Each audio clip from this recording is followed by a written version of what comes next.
Seneca Nation. Let's ride.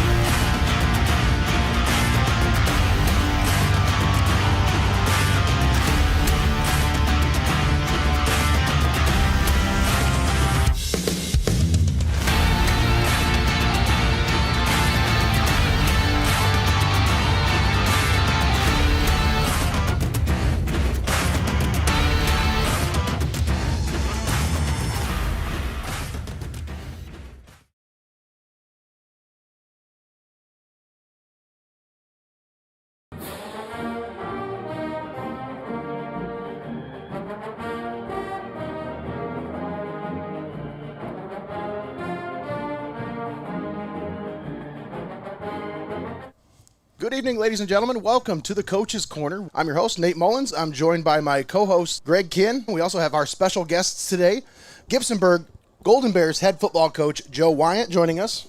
How are we doing, Coach? Thank you. Absolutely. And we also have Glenn Owens, Gibsonburg's defensive coordinator, with us as well.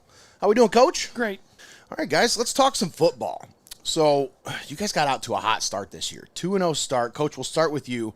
Now, these last two games, two of the toughest opponents in our area, in Hopewell Loudon and Edison, who's off to a really hot start. Now, talk about just how tough that is starting out the season with such a tough schedule to start out with. Well, yes, it's a very tough schedule. I'm sure it's going to be rated one of the top ones in the state for our division, obviously. We feel real fortunate to win our first two games because Ottawa Hills is very good, hasn't lost since us. And Senecas got a really good club, too. Yeah. And then, Edison, they're really good. They're D5, and I think they're going to be ranked in the top 10. And then, obviously, Hopewell, last I seen was fourth, I think, in D6. So it's tough playing it for a small school. We don't have many numbers, around 30 guys. And, a couple guys got dinged up pretty good against Edison. And we're playing. They don't practice much during the week, couple guys, but they'll play on Friday nights. But that's a worry that worries when you play teams like that. Let's look ahead of this matchup with Tiffin Calvert. Now, you talk about last year. It's the first time you guys lost to them in a little while. Now, that was a really tough Calvert squad. You guys were a really young team last year, but you held your own, and you kept coming back. It was a shootout. You put up some points last year, even though it was 42-25. You still held your own in that game with a very young squad. Now, is there anything you can take away from that game last year into this one, or is that like just out the window? Now you got to face what's in front of you. I think we got to throw that out. It's a whole different system. I mean, they had some really good players last year, and they still do. They lost a quarterback, but the young Coleman kid's doing really well for them. They still got one great running back, even though they lost one. They did lose that big receiver from last year, but they've had a couple guys come through and doing a lot of good things for them. And they're huge up front. I mean, they're just huge. Yeah. I mean, they lost Recker. Other than Recker, I think they're all back. And we got to throw that out. We didn't play. We let them have some big plays last year, and we just got to take them big plays away. And if they get 45, they're going to win again. It's obvious. But we got to try to play better defense, and we got to move the ball a little better, a little more consistent than we did last year. You mentioned it's a new system, new coach in Mike Lento. Now, you've got a little familiarity with him when he was over at Lakota. What challenges do you expect from his style of coaching with this new team? Oh, Mike did a good job at Lakota. I know Lakota's always struggled a little bit, and Mike gave them their standards got raised by a lot. They were a good team. Yeah. He in D5, he made the playoffs in D5. And he actually gave Eastwood a good game that night. Yeah. So Mike knows football. He's been around. He does a good job. He's very enthusiastic. He's a hard-nosed guy. So we know him, but we hope we're the same way. Yeah, that's right. What's the key areas of focus in this game plan? Especially, they got different guys from last year. You got to prepare a little bit differently, but you got some game film on them from the first couple games. So what do you guys got to do this week? What's the key area of focus? Well, we got to execute our blocking on offense and that, because they just got the 3 big guys up front, and they are. And I think both their outside linebackers are back. I think both middle linebackers were the same as last year. So, and they still got a couple of DBs that played last year too. So on defense, they probably got 8, 9 starters back. But we just got to execute on offense. We got to get our blocking down. And, we're going to have negative plays. We just got to battle through it and go to the next play. Coach Owens, we'll talk about this defense. You've been strong in creating some turnovers. Now, what do you think would be the defensive keys to the game? Obviously, we've got to stop the Warnemont. A lot of yards. They're going to give him the ball a lot. Sometimes they run 2 backs in the backfield and try to get him in a good situation. And with their line, the size of their line, obviously, that's what I would do. So we got to try to contain him. All right, Coach. So if you're going to get the win against Calvert this Friday, what's the key? What's the biggest defensive key for you? What would you have to do in order to get that win? I think the same thing we've done pretty much the past 4 weeks. We got to create some turnovers, and then we got to limit what Warnemont his touches, how much yards he gets, and then when they do have to throw, do a good job of covering our guys and make the Coleman kid, who's only a freshman, make some plays. But obviously turnovers would be key. Like getting into SBC River play now. You got the game against Hopewell last week, but now Calvert this week, and then obviously you got a couple more gauntlet games ahead of you. Talk about how much more improved the River is this year as opposed to years past. I mean, you talked about it. Even the bottom teams in this league still are competitive every single week. Well, yeah, everybody. I mean, Lakota, you never know. Lakota can throw the ball pretty well. Yeah. They scare you. Woodmore got a new coach.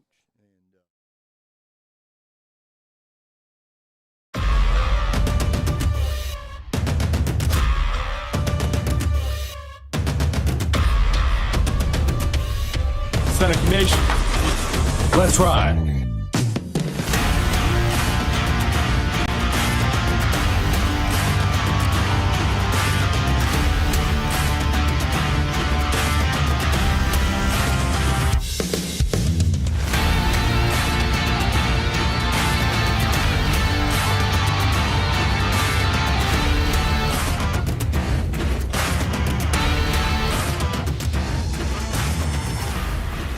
Good evening, ladies and gentlemen. Welcome to Gibsonburg, Ohio, the site of tonight's matchup between the Tiffin Calvert Senecas and the Gibsonburg Golden Bears. I'm Nate Mullins. On the call with Tommy Hall, we've got Greg the Wizard Kinn up here in the press box with us, Austin Rodriguez on the main cam, and Eric Hall down on the sidelines tonight. Welcome to the pregame show brought to you by XCARET Mexican Restaurant. We are here for this SBC River rivalry matchup between Tiffin Calvert and Gibsonburg. Once again, Tommy, what a great atmosphere for football over here in Gibsonburg.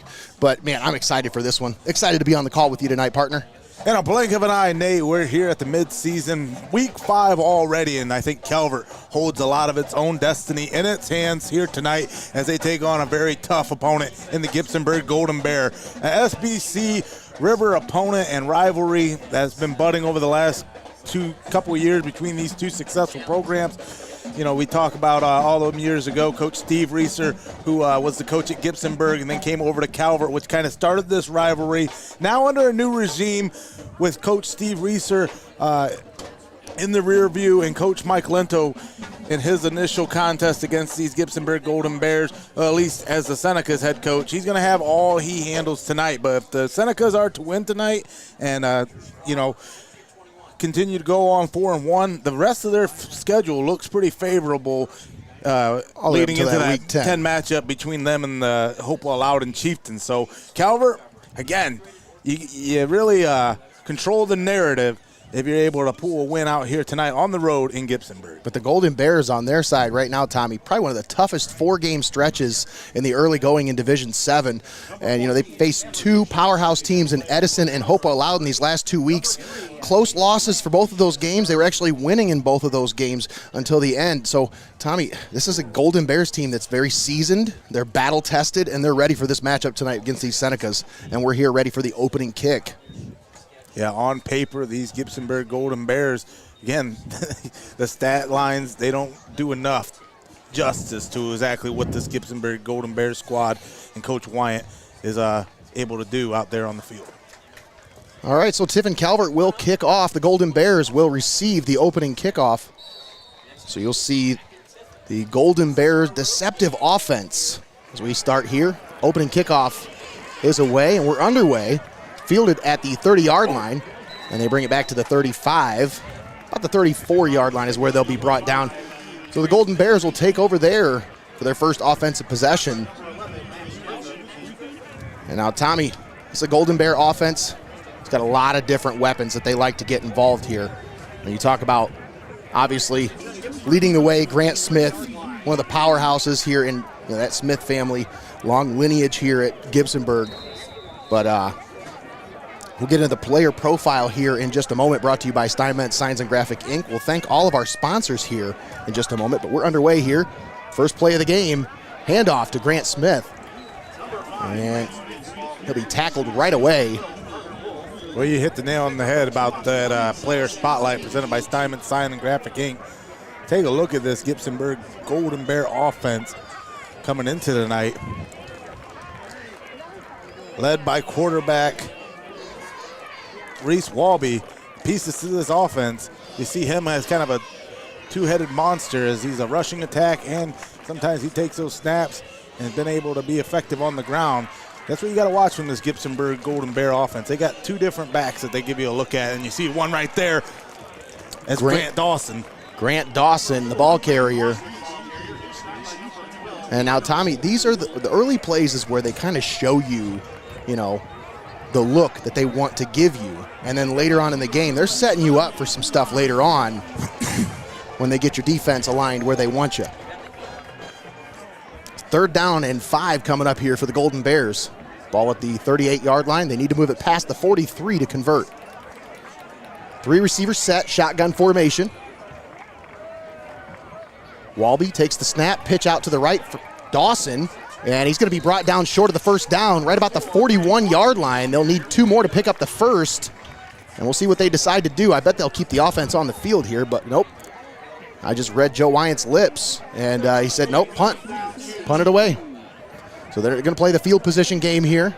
They'd rather not try to turn it over here and give the Senecas great field position to start this one out. And we talked about that on the coach's corner this past Tuesday with Coach Wyatt about field position and just the tempo, the pace that they like to play at. Field position is a very important element of their offensive attack. Logan DeMoss on the return, fields it at the 25 to the 35, and up past the 40 to about the 43. When you got a return back like Logan DeMoss, he definitely can help flip the field for you, as Calvert's going to come out with tasty field position to start this drive, Greg.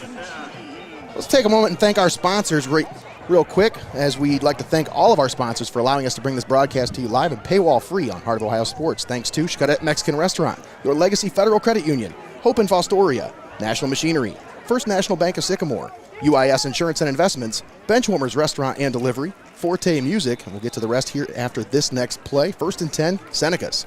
Shotgun formation, 3 receivers set, 2 backs in the backfield. Tucker Coleman takes the snap, handoff. It's going to go to Cal Warnament, and Warnament carries it up to about the 48-yard line. We'll keep going with that sponsor list. We'd like to thank Forte Music, STEINMETZ Signs and Graphic Inc., the Ohio Army National Guard, REDLINE Lawn Care, Little Hugos, DAH Wraps, the Advertiser Tribune, Pioneer Seed by WEINANDY Seed Service, FEASEL'S Frame and Collision, CLOUSE Electric, and the Edward Jones Offices of Tiffin, all proud sponsors with us right here on Heart of Ohio Sports. 2nd down and 5. Ball at the 48. Shotgun formation once again. Little pistol look here for the Senecas. Coleman, handoff. Warnament going to be tripped up after about a yard gain. Yeah, nice tackle on the play there by Dash Sutter. Yeah, Sutter there. You have some big bodies down there in the trenches, and these gap fillers, these guys in this 4-4, 4 hands down up front. These Gibsonburg Golden Bears, they're going to try to get penetration. They're going to force pressure, and that's what this young Calvert offensive set with Tucker Coleman's got to be wary of. Can't get in a rush. Just stay calm, cool, and collective. That's what cool hand Tucker Coleman's known for. 3rd down and 4. Coleman in the shotgun formation. Two receivers, fake the handoff, rolls to his right. Now he steps up into the pocket, and he's going to be hit, and he falls forward, but he's going to lose a few yards back to the 45-yard line, and that'll force the offense to punt here. Sutter once again gets some great penetration as the blitz comes through that B gap, and man, that pocket swelled up pretty quick. So he didn't have too much time there in the pocket, Greg. Here on the National Machinery replay, there you see it. Sutter off the end. Gets the initial hit, and there the cleanup crew by the Gibsonburg Golden Bears as Calvert will punt. Lucas Stultz on to punt it away for the Senecas, and it will be down right about the 28-yard line. That's where the Golden Bears will take over for their second offensive possession of the game. Both teams 3 and out on their first offensive possession, Tommy, but I think we're going to see a lot of defensive struggles here today. Yeah, we ate up the first stanza of action, and when you talk about offensive struggles, on this player spotlight for Steinmetz Signs and Graphic Inc., this time we're going to highlight more of the Calvert defense, exactly what they bring to the table. We'll take a look at that right after this play here. Golden Bears line up in a shotgun formation. Two receivers here on the near side. They bring a man in motion. Fake. Now they're going to hand it off, and that's going to go to Grant Smith. Carries it up to the 30. Tremendous job shedding blocks there. I think you see Carter Wolf and the Wolf of Madison Street and Company, the Calvert defense this season through 5 games, only allowing 168.8 yards per game. But these guys can get some penetration. There you see the Sack Club, Wolf, DeMoss, and Carter Cook doing a tremendous job for this Calvert D. Shotgun formation, 2nd and 7 for the Golden Bears. Reese Walby, the ball carrier. And there he is. And Carter Wolf drags him down in the backfield. The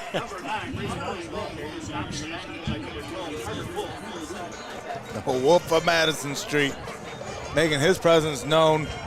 He says, "You rang?" Oh. I ain't going nowhere. I ain't leaving. Yeah, I love that movie. That movie's so good. Classic. 3rd and 9 coming up here for the Golden Bears with the ball at the 29-yard line. Grant Smith, lone man in the backfield.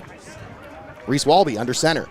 They fake the handoff. Now they're looking to pass. They get it down the field, and it's complete.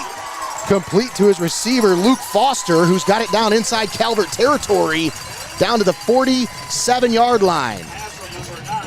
Yeah, you got that big Foster out in open space. He's going to be hard to take down for that secondary. You'll see here the rollout, little boot action. It's a nice floater right to him. Out to Foster, and yeah, those better eat your Wheaties if you're going to tackle Foster in open space. Yeah, that's a great grab and then turning on the Jets there down the sideline. So a 1st and 10 on that 3rd and 9 conversion by the Golden Bears. They line up once again in the shotgun. Walby with the pitch. This is Morant on the carry, and he's going to be tripped up by the turf monster, and Logan DeMoss also in on the tackle. That last play, he kind of implemented a boot with a pulling guard. On this play, you kind of run that counter trap. Again, give that same look, but this time you pitch it out. Give your back a chance to follow those big blocks up front, but Calvert. Did a good job of shutting down those lanes. Absolutely. And you have to be annoying as my drive home on 23, shutting down lanes as a defense. Yeah. Such a wealth of experience on that Gibsonburg sideline, Coach Joe Wyatt. As Reese Walby rolls to the right, looking to pass. Uh-oh. And he's going to be brought down in the backfield. He's going to throw it away. They're going to say a fumble, actually, as he lost the ball and it went out of bounds back at the 49-yard line. I don't know. I thought that might have been an incomplete pass, but they're going to say he was out. He fumbled the ball and it went out of bounds at the 49. Let's see if we caught that one. Hopefully it's on. Well, you'll see Warnerman as they reads it right off rip. Undeterred, just follows. Should be on the hash, right? I don't know. That arm looked like it was going forward to me, but it's hard to say when it actually came. Yeah, I thought that was an incomplete pass, but nevertheless, it's 3rd and long once again. Let's see if the Golden Bears can dig deep into their bag of tricks here again. It's also hard to see if he had his big bear paw on that ball, ripping it out. 3rd and long, 3rd and 14. They need to get it past the 37-yard line inside Calvert territory to convert here. Well, I love me a good old defensive match. 3rd and 14. Fake the handoff. Walby steps up. Going to be brought down after just a 1-yard gain as he was looking downfield, but then saw everybody was covered. He said 1 run, not 1-2 run. That was 1 run. Just a 1-yard gain there, and that'll bring out the punt unit as Spencer Wagaman comes out to punt it away for the Golden Bears.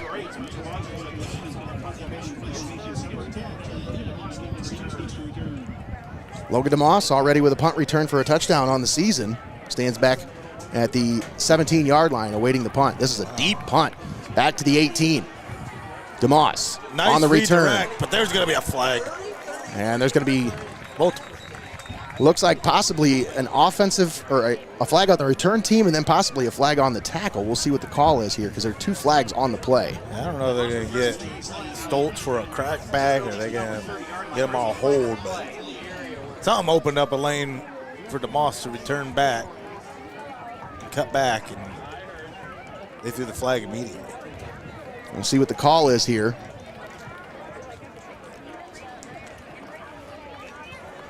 Clock in the bag. Talk about our keys to the game brought to you by UIS Insurance and Investments. Offsetting penalties. Offsetting penalties. And this will be a repunt. So one of the first keys to the game would be to eliminate those. You don't need any penalties here. Yeah. Come out here with a victory tonight. Yeah, that's one of the reasons why Lakota was able to hang tough with Calvert last week is the amount of penalties that occurred last week to where a lot of stalled drives, a lot of down and distance situations. You eliminate those penalties, you eliminate those scenarios, and Calvert, you get a good rhythm going and you keep those penalties from happening. Those keys to the game can open right up for you.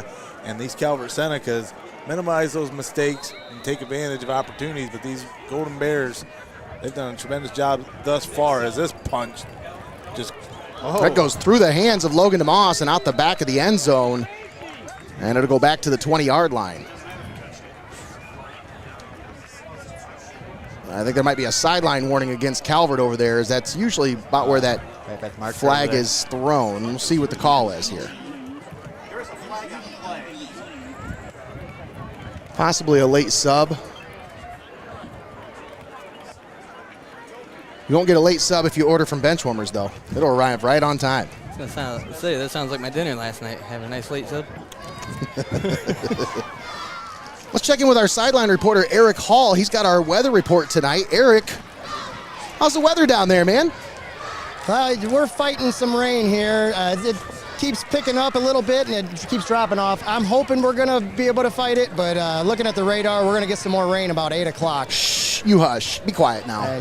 You don't have to stand out in it. Come on now. I see the sun out there, Eric. What's going on? Yeah. There's some blue skies over here to my right. Long discussion here at midfield, or at about the 40-yard line between the officiating crews. They're trying to figure out what's going on here.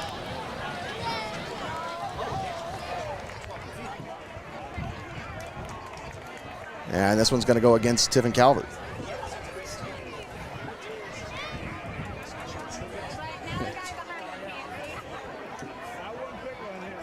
Yeah, I believe they still had one guy running off the field right as the ball was snapped. So they got caught with 12 on the field. So that's going to change things a little bit. Obviously, it's still going to be a 4th down, but it'll be 4th and 9. It'll move the ball up.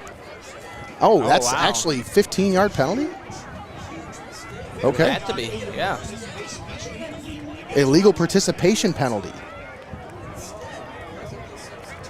Which the offsetting penalties just saved the Golden Bears drive there. Yeah, you're right. And once again, these Senecas just shooting themselves in the foot here with a lot of penalties in the early going. 4:20 left to play here in the first quarter. No score from Gibsonburg, Ohio. And the Golden Bears gifted with an opportunity here. 1st and 10.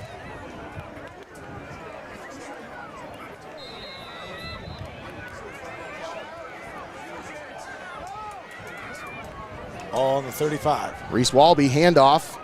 That's Grant Smith is stood up by Cal Warnament.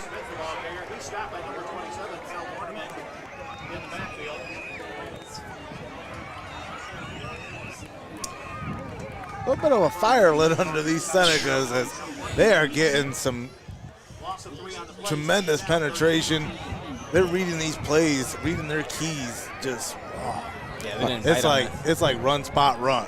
they didn't bite on that fake No, pass they after haven't that at all. That's one of the things that we talked about with Coach Wyant on the coach's corner. He said they needed to improve their blocking this week. That's one of the areas of focus that they wanted to focus on. Well, you can't be Super Nintendo football and be one-dimensional out there. Pitch to the right for Grant Smith, and he buries his head forward up to about the 35. Back to the original line of scrimmage. 3rd and long, 3rd and 10 coming up here.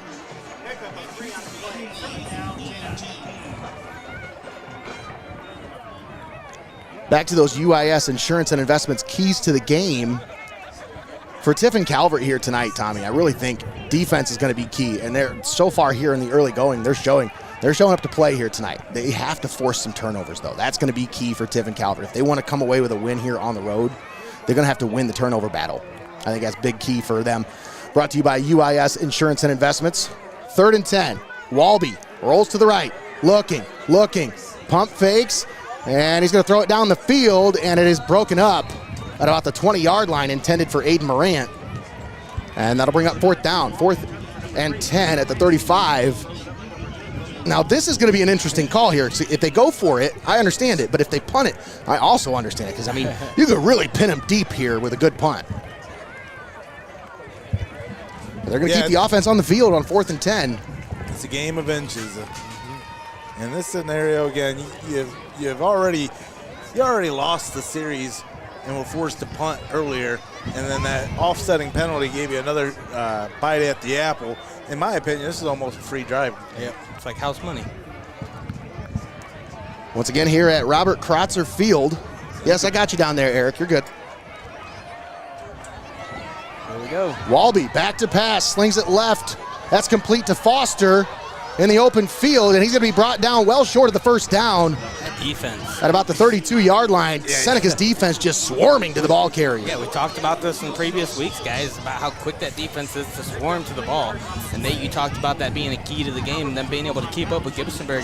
Here's my key, though, is they got to be able to do it all night, because you know how this Gibsonburg offense operates, and they'll wear you down as the night goes on. They lean on you. They wear on you. It's bully ball, and that's, I mean, they wear teams out by the end of the games. But I'll tell you what, Hopewell Loudon did a good job last week of weathering the storm, coming away with a victory after being down 14-0. Senecas, 1st and 10 here. Tucker Coleman. Handoff, Nolan Lee, left side, and he's got it up past the 35 to the 36-yard line. Nice little trickery there in the backfield, the old option. He's going to get the actual handoff here. Mm-hmm. Reminds me of Young Eagles team. Yeah, a little bit. A little deception. He makes a really good blocking back down there, doesn't he? Mm-hmm. He sure does.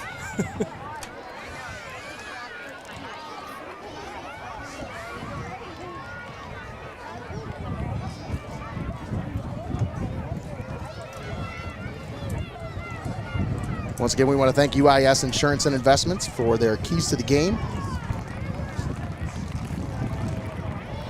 2nd down and 6. Coleman in the pistol formation, 2 backs in the backfield. Takes the snap, handoff to Lee off the left side. Got a nice block from Warnament. Lee gets it to the outside and up to about the 40-yard line. We'll mark him out at the 39 is where they'll mark him out. So he's going to be short of the 1st, but it's going to be 3rd and manageable. That's what you call control between the shoulder pads. That play should have been stopped dead to rights a long time ago, but it was given enough time to develop and breathe new life, and found the edge there, able to turn it up and make some positive yards out of it. A manageable 3rd and 3 now. 1:38 left to play in the 1st quarter, no score.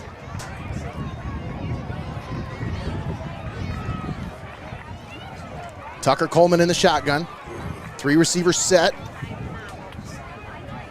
2 backs in the backfield with him. Tucker Coleman, freshman quarterback, takes the snap. Handoff to Warnament. Off the right side, he's got the 1st down, past the 45 to the 46-yard line. Cal Warnament. We're talking Golden Bears. Ears pinned back, ready to bust through, frothing at the mouth, splitting the gap, and Calvert meets the assignment, understood the assignment, and were able to turn out a huge 3rd and 3 to convert and continue to get the ball towards midfield now. Ball at the 46, 1st and 10, Calvert. That's just 3 that's receivers just set. Coleman in the shotgun. Takes the snap. Oh! And he's going to be bottled up in the backfield as Warnament, the ball carrier, slips in the backfield. But that defensive front did a great job from Gibsonburg there, just kind of penetrating, getting into the backfield. And Warnament didn't really have anywhere to go there. Yeah, not much of a disguised look. Talked about the guts, but you got to have some brains too. As this Gibsonburg reads it right off rip. Able to get from the backside through with Foster. Nice play. 2nd down and 13. Coleman. 1 man in the backfield with him. 4 receivers set. Tucker Coleman back to pass. Slings it over the middle, and that's incomplete. He was looking for his intended receiver, Luke Van Det. But that's going to fall to the turf. Incomplete. 3rd and long coming up here for the Senecas. And a defensive battle here between these two teams. With 24 seconds left here in the first quarter. No score here in Gibsonburg.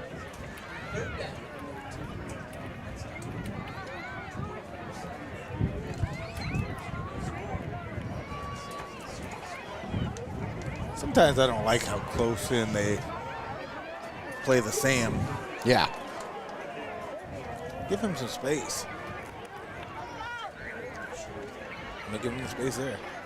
Coleman takes the snap, looking, slings it left side, complete to DeMoss, right at midfield. But that's going to bring up 4th down. 4th and about 5 coming up. They'll bring out the punt unit most likely here, but we'll see. Hang on, they're keeping the offense on the field. Well, that's going to end the quarter. Yeah. That will be the last play of the first quarter. There's no score here in Gibsonburg as we head to the second quarter. Don't go anywhere. You're watching the Pulse of the Buckeye State, Heart of Ohio Sports. Don't go anywhere. You're watching Heart of Ohio Sports.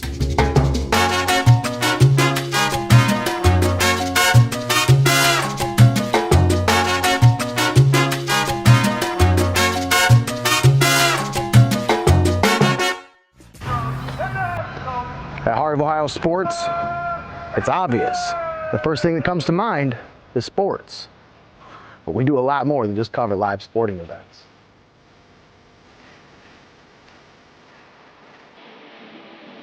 Go, go, go!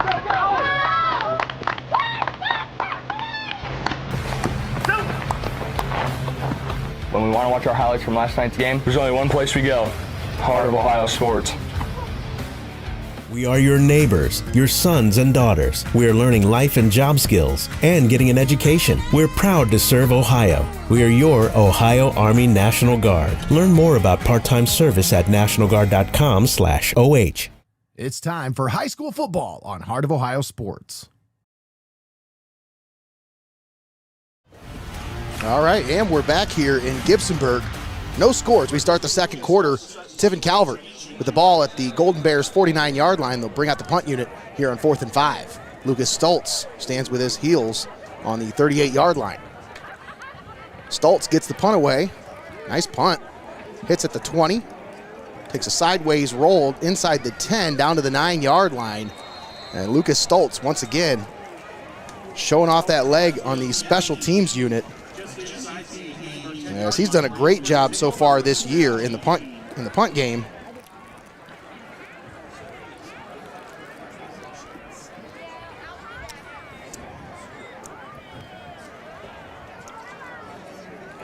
I think Greg He's averaging 35.4 yards per punt on the season. Well, the way these Senecas are getting penetration and the multiple times that they've gotten tackles for loss, it wasn't a bad call to pin them deep.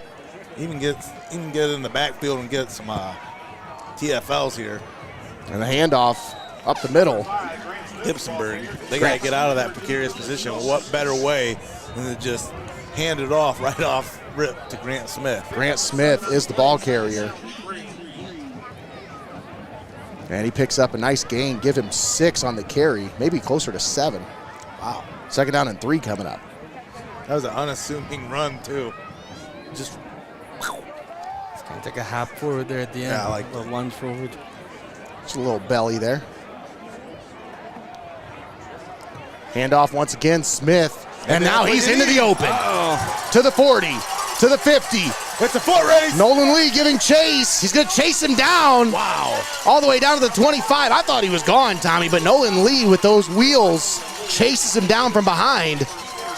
Well, the Gibsonburg Golden Bears, they found the leak in the dam as they've been trying to bounce this outside. A lot of roll out, a lot of counter. But these last two plays right up the gut with Grant Smith. Give me more of that. Yeah, I thought he was gone, Nate. I thought he was gone for sure. But heck of an effort there on defense to just chase him down. 59-yard run by Grant Smith. Puts the ball at the 25-yard line. Thanks to National Machinery for getting to relive that one. Little double handoff here, little reverse action from the Golden Bears. Who's got it? As that one's Antonio Salazar, the ball carrier there. That was crazy looking. Brought down by John Schumacher. Right about at the first down marker. They'll call him just short, so second down and about half a yard. See Schumacher take the judo throw at the end of the play. Yeah. I can catch it there.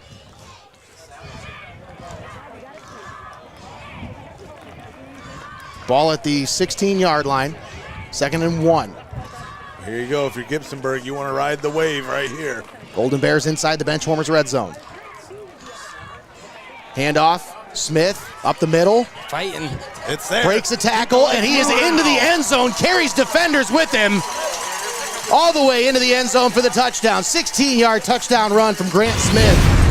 Puts the Golden Bears on the board first with 9:57 left to play here in the first half.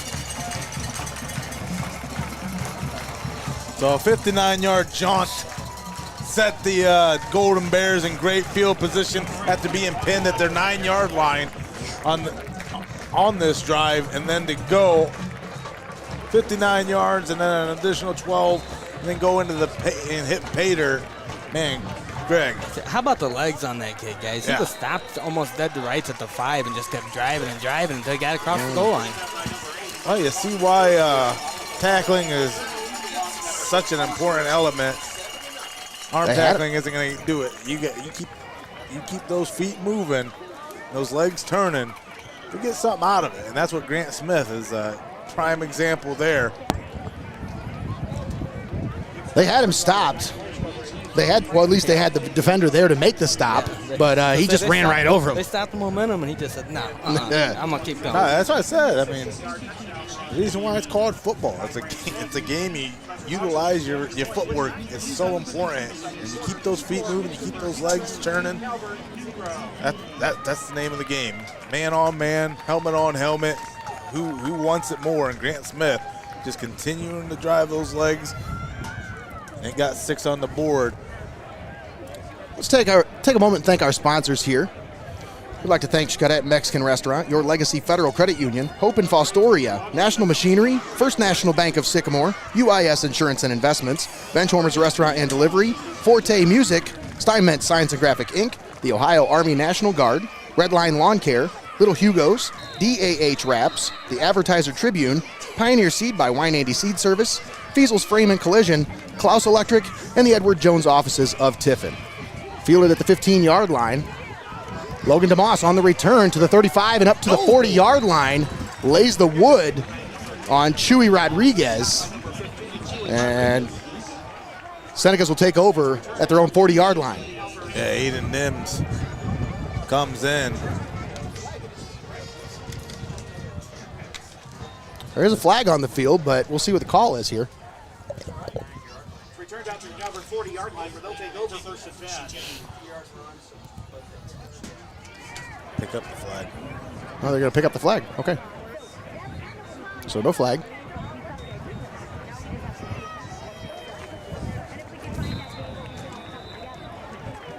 Not a bad spot to start. Coleman in the shotgun. 3 receivers set. 2 backs in the backfield. Fakes the handoff, slings it left side for John Schumacher. And Schumacher, just a short gain, give him 3 on the reception up to the 43-yard line. Nice little toss out there, but again, that defense, just like Calvert's defense, swarmed right to that one. Yeah. Now you're trying to do some disguise, but sometimes let those big boys up front do some work for you. Do exactly what Gibsonburg did.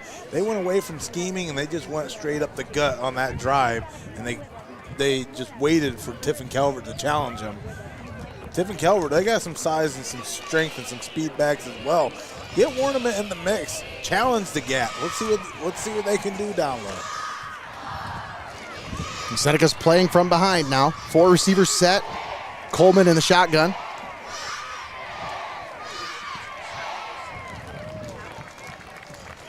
We're going to hand off. Nolan Lee, the ball carrier. Oh, it's chopped down. Brought down in the backfield for a 1-yard loss. Just too much dancing. You got to go. Got to find that hole and go.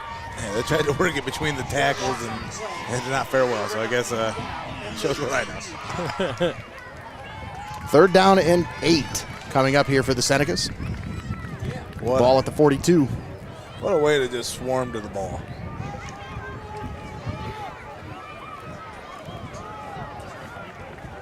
A little wet, a little wind, really windy. I'd hate to be tossing the ball down there. Shotgun formation, 4 receivers set. They're both stacked. 2 stacks on each side of the formation. Sling out to the left side, complete for DeMoss. But once again, well short of the first down. Choosing for these safe throws on 3rd and long. And they're still well short. Boy, I thought they were out at the 45, but must have went out at the 44. So well short. 4th and 6 coming up here.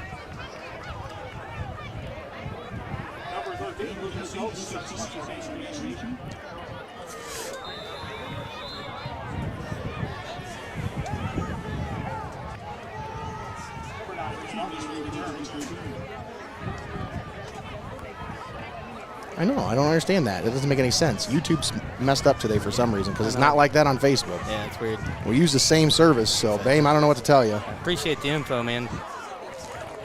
Oh, wow. And Lucas Stoltz will punt this one into the end zone for a touchback. That's a heck of a punt. Yeah. So Golden Bears will take over at their own 20-yard line. Last time they had possession, they started from their own 9. Took it 91 yards in about 6 plays. Grant Smith plunged it in from 16 yards out to put the Golden Bears on top by 7. It was back at the start of the second quarter.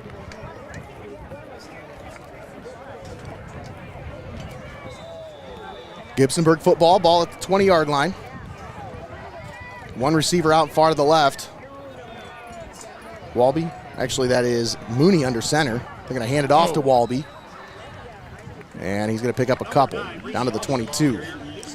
Ornament was there. Ornament likes to fly to the ball, even from the backside. I mean, a lot. I know you're trying to find your edge there. You're trying to attack the outside, but gosh, you just came off of a huge drive just attacking between the tackles.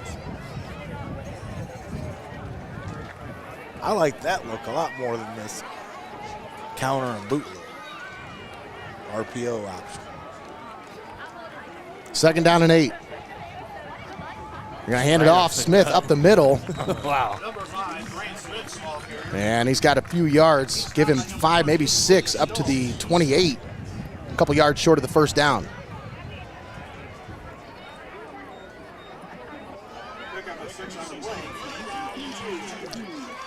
And that read right up the middle, Greg, that's just kind of what I call setting the table. You know what I mean? You start your drive, get a few yards, and then that opens that playbook a little bit more. You get a little bit more yards, and then again, it just keeps expanding. Yeah. You gotta love Look at that. And that'll be the first for Grant Smith. Picks up another first down for the Golden Bears. Down to the 32-yard line. Inside of 6 minutes to play here in the first half. 7-0 Gibsonburg. So far here in this quarter, guys, Gibsonburg has found their rhythm. They're just marching down the field again. Oh, inside zone, outside zone there.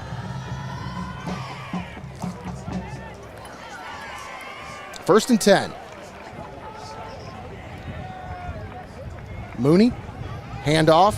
That's Smith. Same play. Yeah, just trying to sneak up the middle there. You see him get low. Like the disguised looks there. Who's got the ball? Where they going with it? He got so low there. Let's get you up to date on some scores from around the area as Perkins leading Bellevue 14-0 in the second quarter. Clyde over Port Clinton 21-0 in the first. Columbia leading Huron 14-3 in the second quarter. You can find that one over on the X stream. Also, Hopewell Loudon taking on Lakota. They are leading 22-0 in the second quarter. Seneca East and Cary tied at 7 apiece in the second quarter. So you got a timeout. Timeout on the field. Golden Bears take a timeout with 5:04 left to play here in the second quarter. All timeouts brought to you by First National Bank of Sycamore. Let's keep going with those scores here as, once again, Seneca East and Cary tied up at 7 apiece in the second quarter. Sandusky leading Vermilion 10-0.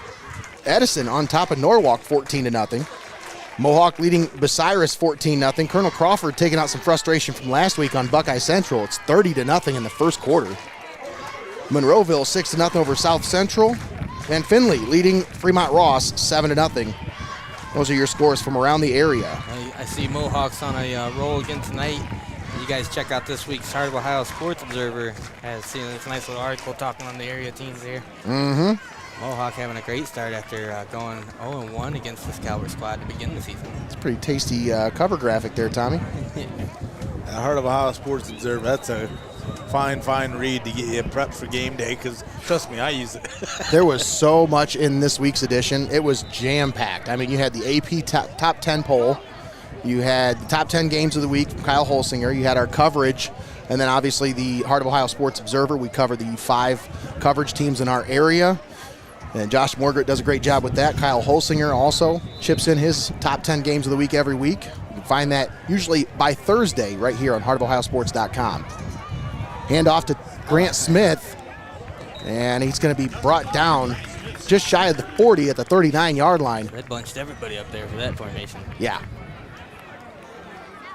Yeah, the Heart of Ohio Sports Observer, I got a whole stack of them next to my desk at home now. Oh, yeah. Great reading. Great reading material.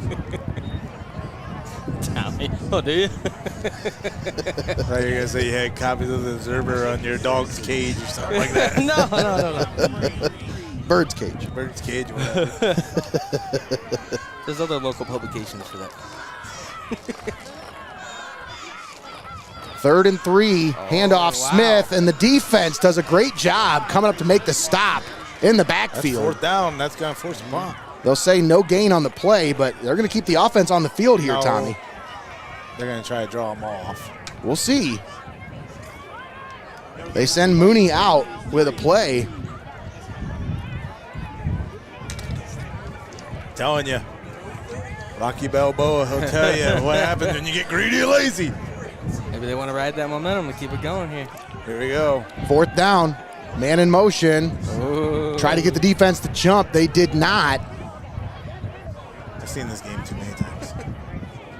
And they're going to let that clock roll down and take another timeout here. Of course, once again, timeout's brought to you by First National Bank of Sycamore.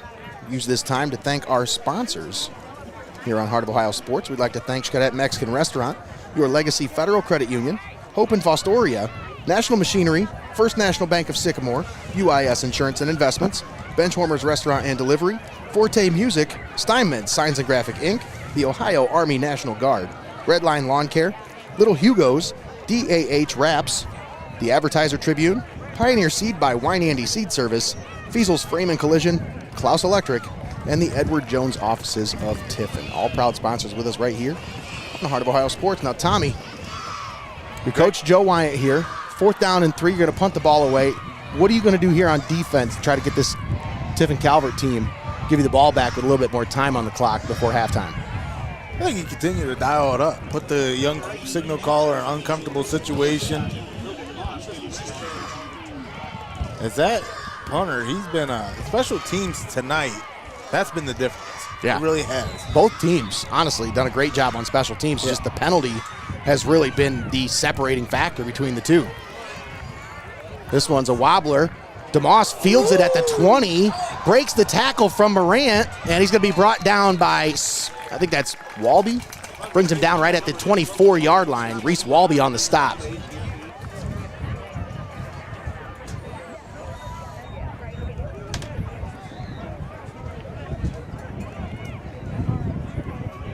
That's what you call flirting with disaster. Yeah, you ain't kidding, Tommy.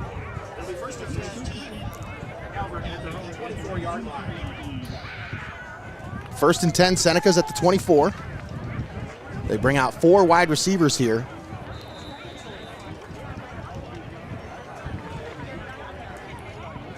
Coleman in the shotgun brings a man in motion.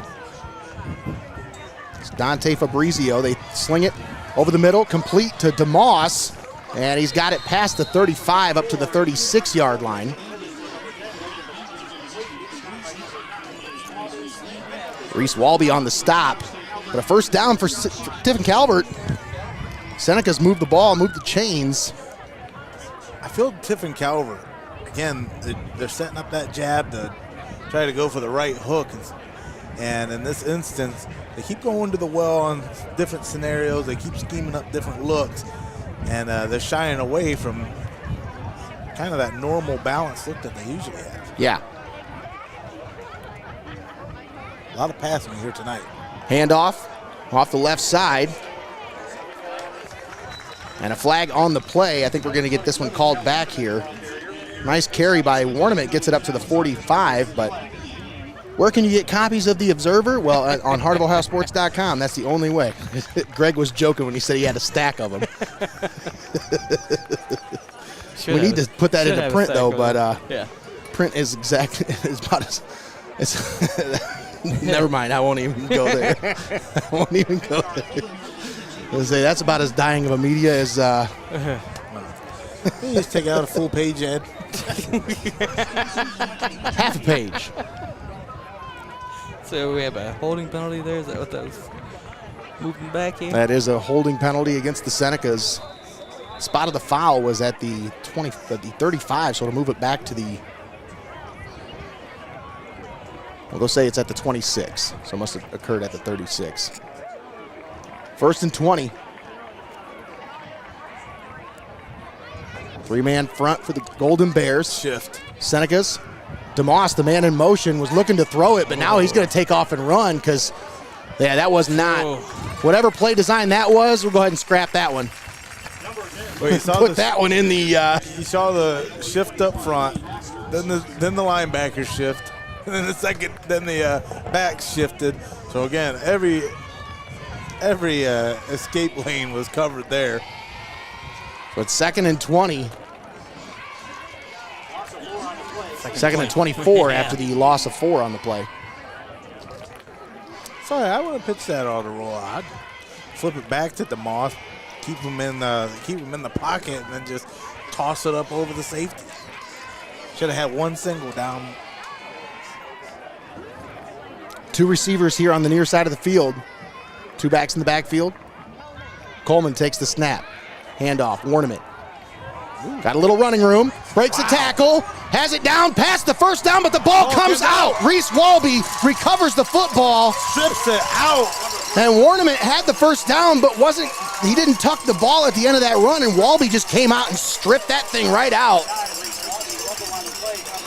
Wow, let's see if we caught that one there right here at the end. Now Walby stripped it and then took yards away from himself. Again, what a strip. He let his momentum carry him as he punched that out.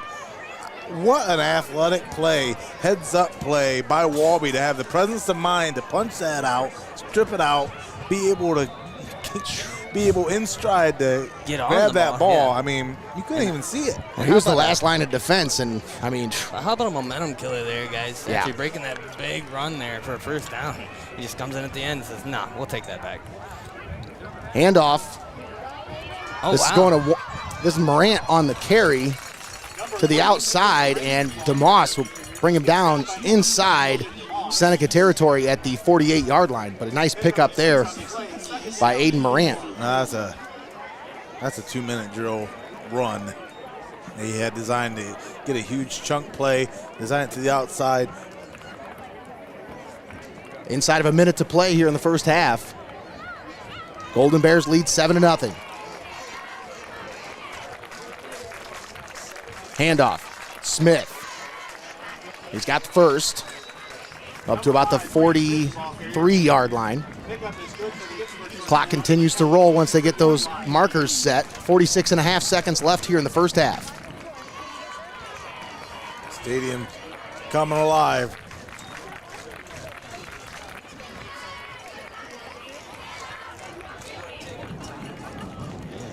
Need to be aware of the time here. 1st and 10. Mooney fakes the handoff, looking down the field, and that's going to be pass interference. Oh my gosh! You had the coverage. Stoltz was there, but he never turned around. He just didn't look. He didn't turn his neck around to look for the ball. I mean, he was step for step with the receiver, but you got to have some awareness. Read the receiver. If he's looking back, pretty telltale.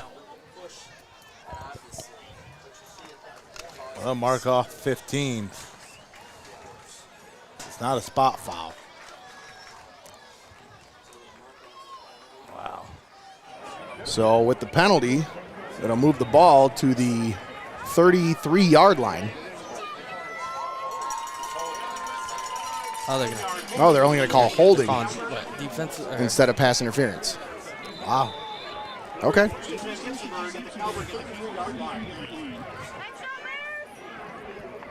First and 10, 25 seconds left. Handoff to Smith. Brought down by Carter Wolf at the 30-yard line. Clock keeps moving. Golden Bears, I think, only have one timeout left, so they're probably just going to try to run this clock out here and go into the halftime. Handoff to Morant. This will be the last play, most likely, of the... No, they're going to call a timeout with 1.8 seconds left. Marks a field goal unit out there. And this is kind of, when you run this kind of like run-first offense and you kind of have a like about 80% run rate, when you get into these 2-minute situations, you don't really have much in the playbook that can get you down the field quickly. Your offense is based on eating up clock. You want to eat that clock up as much as possible, have these long, sustained drives. So when you get the ball with inside of 2 minutes to play, it's kind of hard to draw up those 2-minute drives that are going 70 yards down the field. That's why I thought that option out to Morant on first down where he had the edge, I questioned why he just didn't run that out of bounds instead of staying inside and allowing the tackle. But it's just kind of one of those things where I didn't feel like the Golden Bears had a real sense of urgency on this drive, considering they got the lead and they want to keep this one close.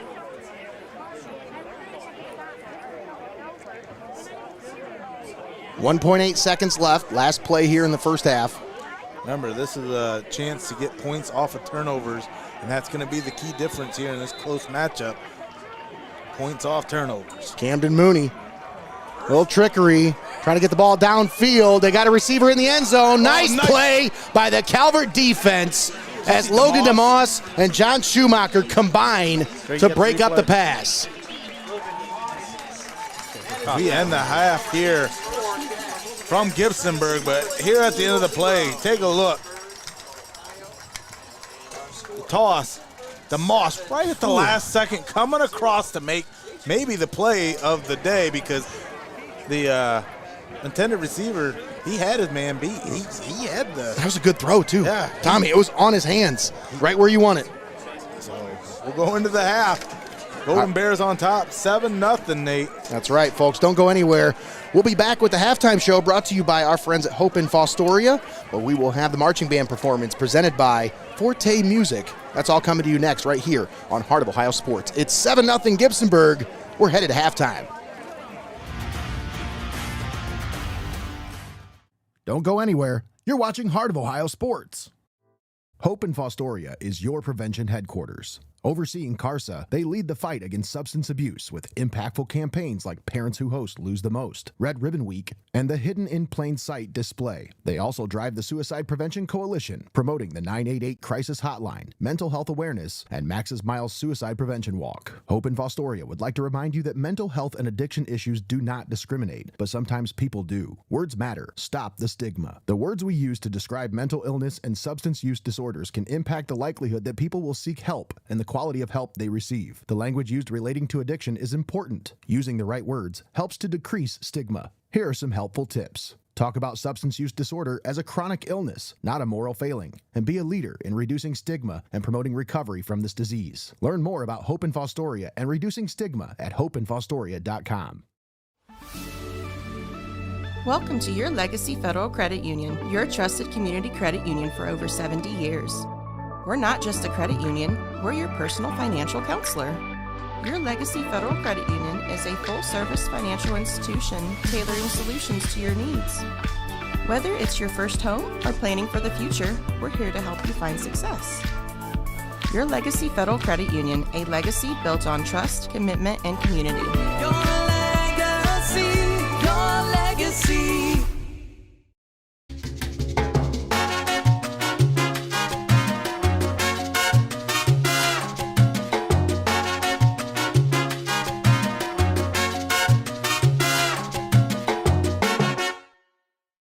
We are your neighbors, your sons and daughters. We are learning life and job skills and getting an education. We're proud to serve Ohio. We are your Ohio Army National Guard. Learn more about part-time service at nationalguard.com/OH.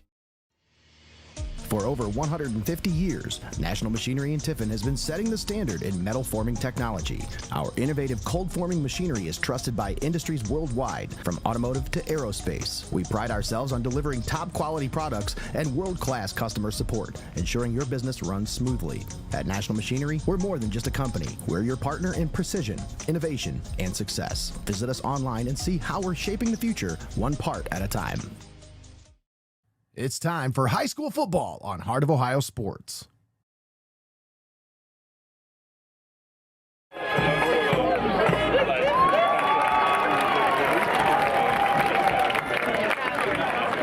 invite Field Commander Emma Marvin to take the stand and lead the band through our second song. Hand Clap is a song that was recorded by American indie pop band Fitz and Trauma. Popular amongst clubs and dance teams, we are sure you will enjoy our second tune. Keep an eye on our color guard for a flashy new dance routine. Hit it, band.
marching band will take you on a musical journey through some of the most iconic service songs that have become part of the rich tapestry of American history. Veterans, please stand and be recognized when your service songs play.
This song, written by Mullins, has become a powerful anthem of unity and patriotism.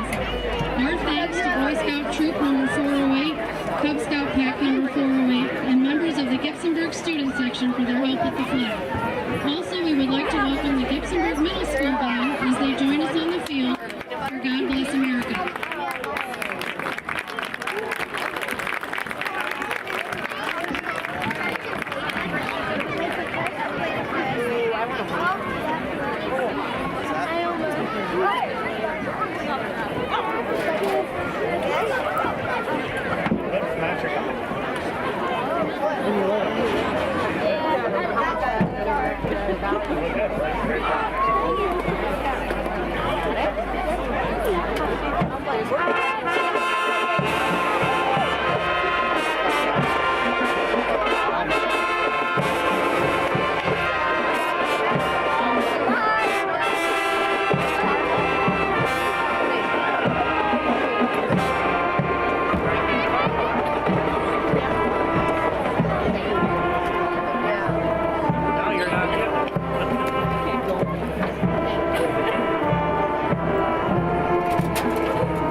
50 tickets. We collect that number here in just a couple of moments.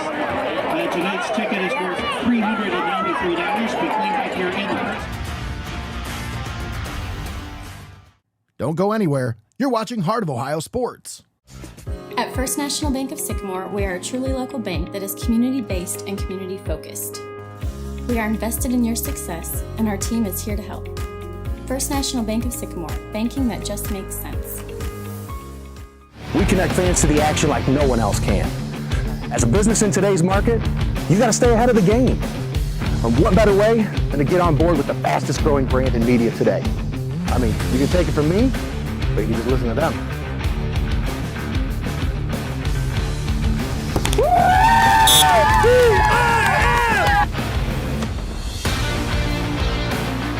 When recruiters want to see our game film, we tell them they can watch on Heart of Ohio Sports. For over 150 years, National Machinery in Tiffin has been setting the standard in metal forming technology. Our innovative cold forming machinery is trusted by industries worldwide, from automotive to aerospace. We pride ourselves on delivering top quality products and world-class customer support, ensuring your business runs smoothly. At National Machinery, we're more than just a company. We're your partner in precision, innovation, and success. Visit us online and see how we're shaping the future one part at a time. It's time for high school football on Heart of Ohio Sports.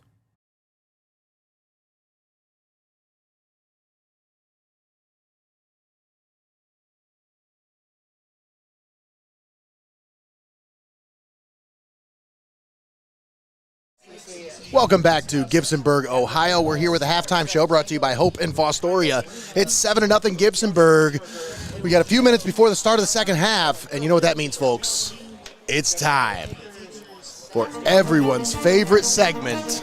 That's right, Nostradamus, coming to regale us with all of his second half predictions. Tommy, or I should say Nostradamus, please enlighten us. Oh, this one has been tightly contested for the first 24 minutes of action. And again, you don't have to be Nostradamus to see how this one can play out. Gibsonburg, they've been able to capitalize off of a turnover.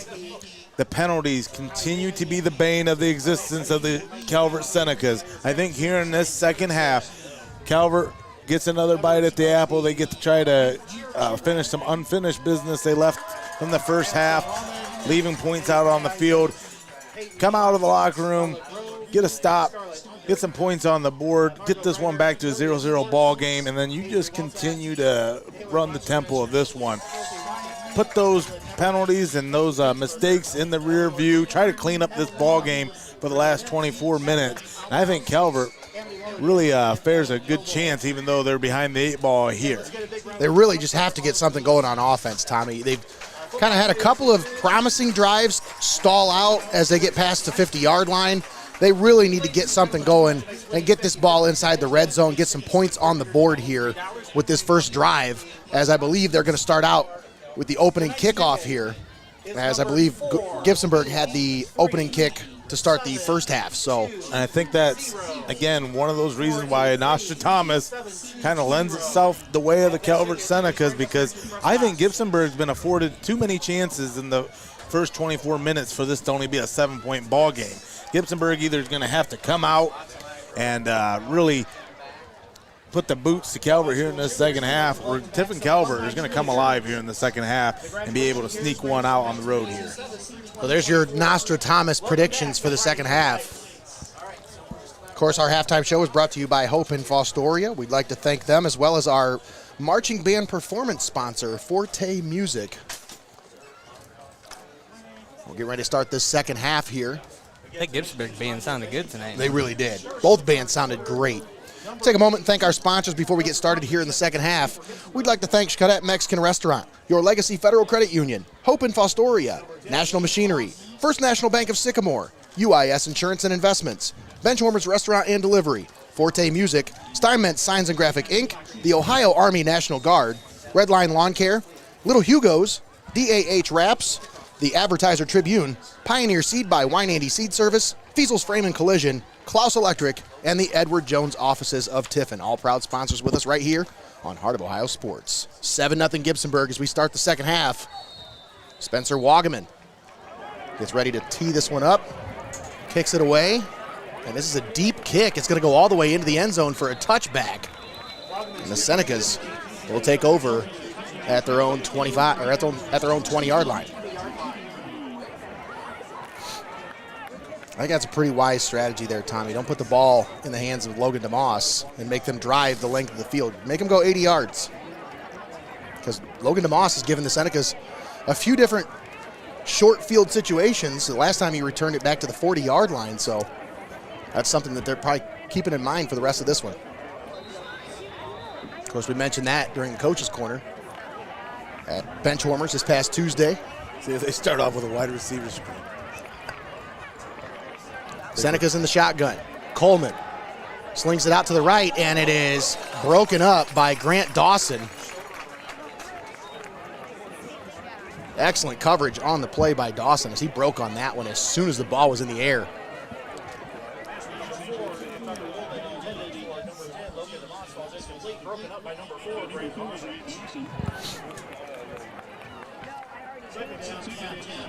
So a second down coming up here for the offense. Senecas trying to move the ball here. And Tommy, that first half, 0 points on the scoreboard, but just really frustration on the offensive side of the ball as that Golden Bears defense really has just been reading their keys all night long.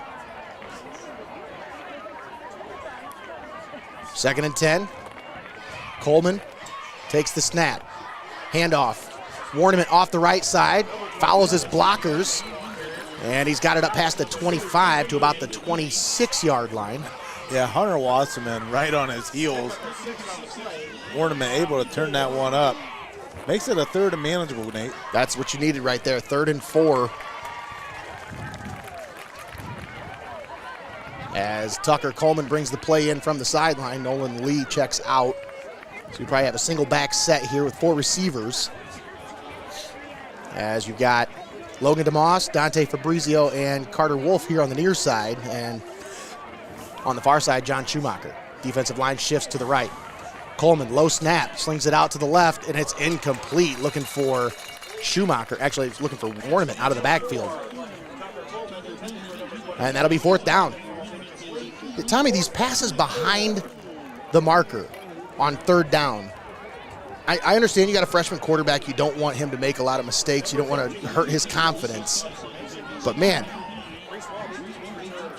haven't been able to really get the ball past the sticks on these 3rd down situations here tonight. 4th down and 4. Lucas Stoltz gets the punt away. It's a high punt. Hits down at the 43, takes a Calvert roll all the way inside the 25, inside the 20, and it'll be down at the 19-yard line. That's an excellent punt there by Lucas Stoltz. Over 50 yards on the punt. What a vote of confidence for these Golden Bears coming out here in the second half. 3 and out. 3 and out. Now the offense can go back to work. As they drove on their last drive, unable to cap it off with any points going into the locker room. But, man, they've been efficient on their last 2 drives. Yeah, they really just ran out of time there on that last drive. Who's to say they wouldn't have finished that one out and punched it in?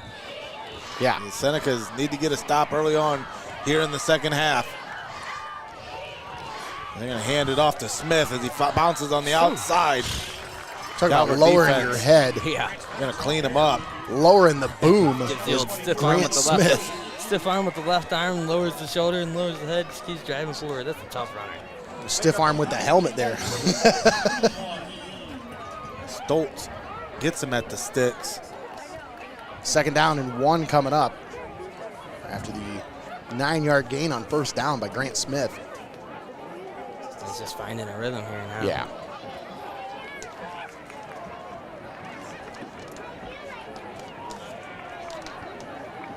They hand it off once again. Grant Smith, the ball carrier.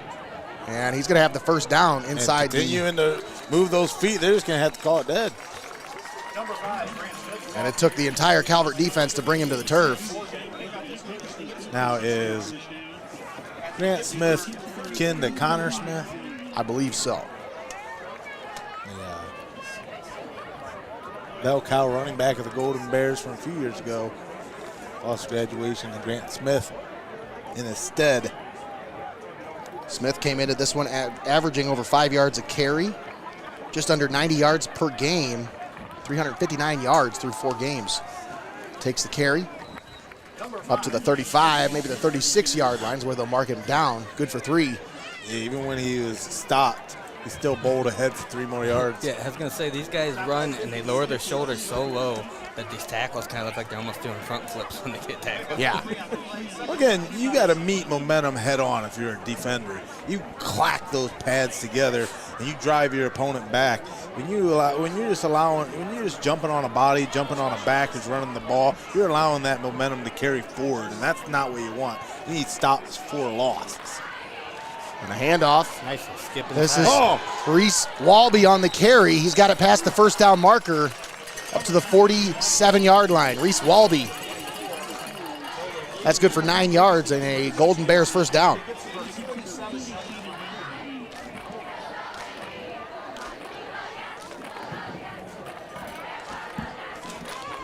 You guys see Logan DeMoss's jump over the bench there?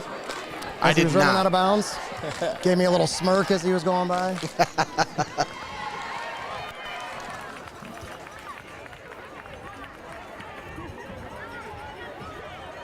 First and 10, Golden Bears, ball at the 47.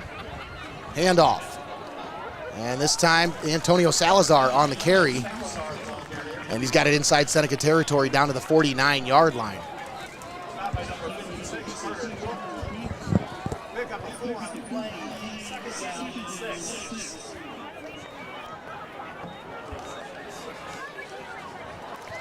That defense has been on the field an awful lot here tonight. So we talked about earlier, Nate, how this Gibsonburg offense will just wear you down, and that's exactly what they're doing here right now. Yeah. 2nd and 6. Handed off. Smith on the carry. And he's got it up to the 45-yard line. And once again, this offense just leaning on that defensive line.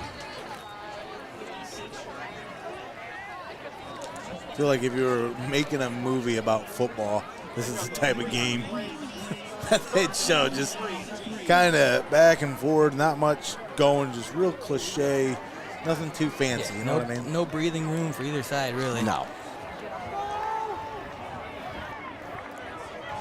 No hocus pocus. Just all focus here tonight for the Golden Bears. 3rd and 3. Oh, look at that. Off And the they're going to end. hand it off. This is Dawson off the Really left did. side. He's got the first and then some.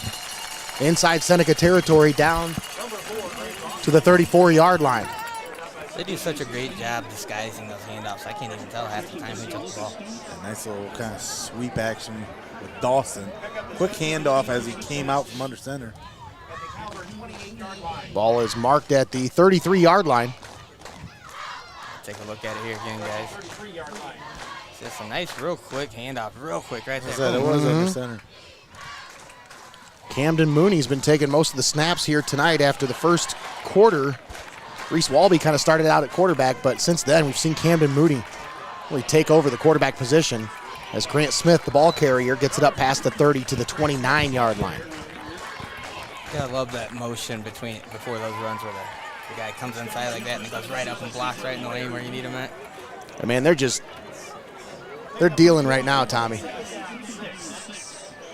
Coach Joe Wyant's just kind of toying with that defense. Yeah, I really wonder what the difference has been here. I mean, Calvert, both these teams were tooth and nail to start this one. And now Gibsonburg seemingly starting to just impose their will. Well, Tommy, you got to have some kind of success on offense, or the defense is just going to keep. They feel like they have their backs against the wall. You know, you got to get some kind of points on the board if you're on offense. And this Golden Bears defense has just been it's been so stout here tonight. Another first down there, folks. First down for the Golden Bears. That'll move the chains, puts the ball at the 23-yard line. The Golden Bears found something there in that second quarter, and they haven't lost it since then. Yep. Now, I'm not sure. I thought the Golden Bears went for it on 4th down in the first half, but have they had a turnover here tonight? I don't think so. I don't believe they have, They Tommy. only had the one fumble on that big run, right? Yep. Shotgun. Oh, Mooney's under center. He's going to hand it off to Smith. Buries forward for a couple up to about the 19-yard line. And this is what they've been doing this whole drive, just picking up 4 yards every time. 4 yards, 4 yards, 4 yards, 4 yards. Fancy, but just you got to stop it. That's what you got to do. Keep that defense on the field. Keep them on their heels.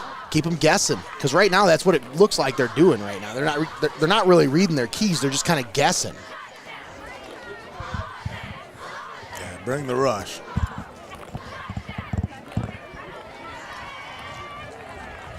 Second down and 6. Mooney under center. Handoff. This is he still got it. Look at that. Wallaby on the right side. And I tell you what, Reese Wallaby's about tougher than a $2 steak. His route out of bounds.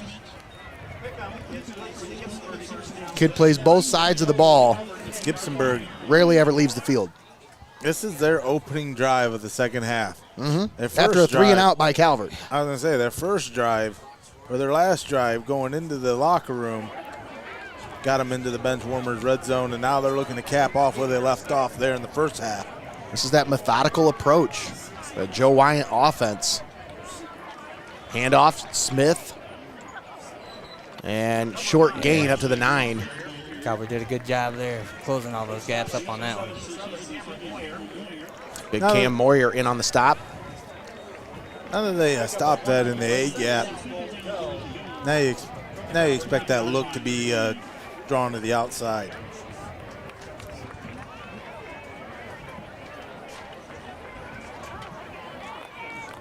Ball at the 9-yard line, 2nd and goal. And run a pitch out right. Now that doesn't reverse. Work. Then they'll go to the reverse.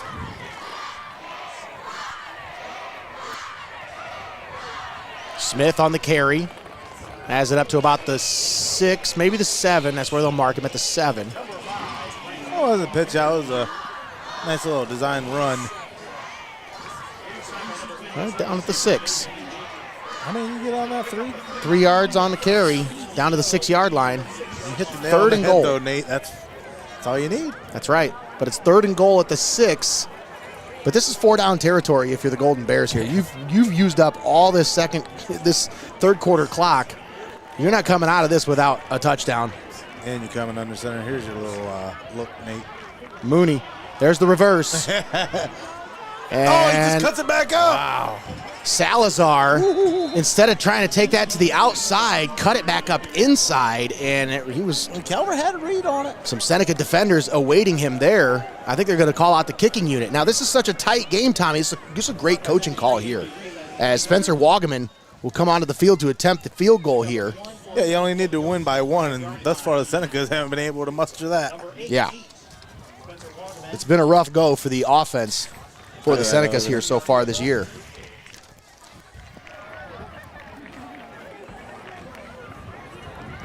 And this will be the first field goal attempt of the year for Wagaman. It's up and it's good, and that'll give the Golden Bears a 2-possession lead, 10-0 Gibsonburg. We are 3 of 4 in the red zone there on the play call. Yeah. So they're not shying away from what's got them down, what's got them there. Golden Bears executing, and it's up to the Senecas to stop them. As now Golden Bears on top by 10. You can't go 3 and out here. You just cannot go 3 and out here. If you go 3 and out here, you're going to deflate that defense so much. Well, You've got to get we talked about that time of possession. This is the third quarter, folks. That was Gibsonburg's first opening drive of the second half. Yep.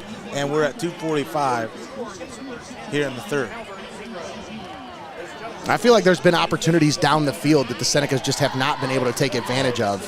And I know a lot of that is they don't want to put the ball up for grabs with Reese Walby back there, leading the SBC River with 5 interceptions so far this year.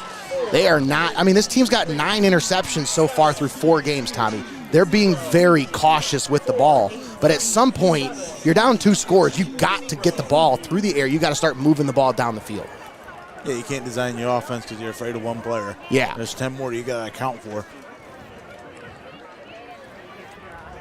That's why that kick was so huge there, fellas. It puts just that much more pressure on the Senecas here. Logan DeMoss and John Schumacher back deep to return for Tiffin Calvert. Spencer Wagaman set to kick it deep for Gibsonburg.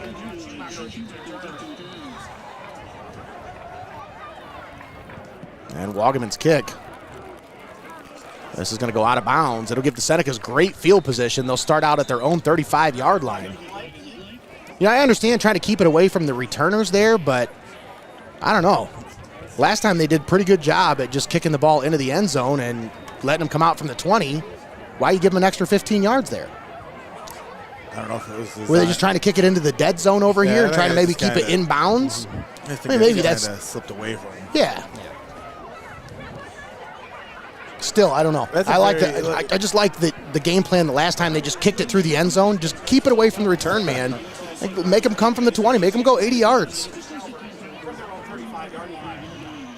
Like we talked about, they could be driving in from the goal line and still be an unenviable task going against this Golden Bears defense thus far tonight.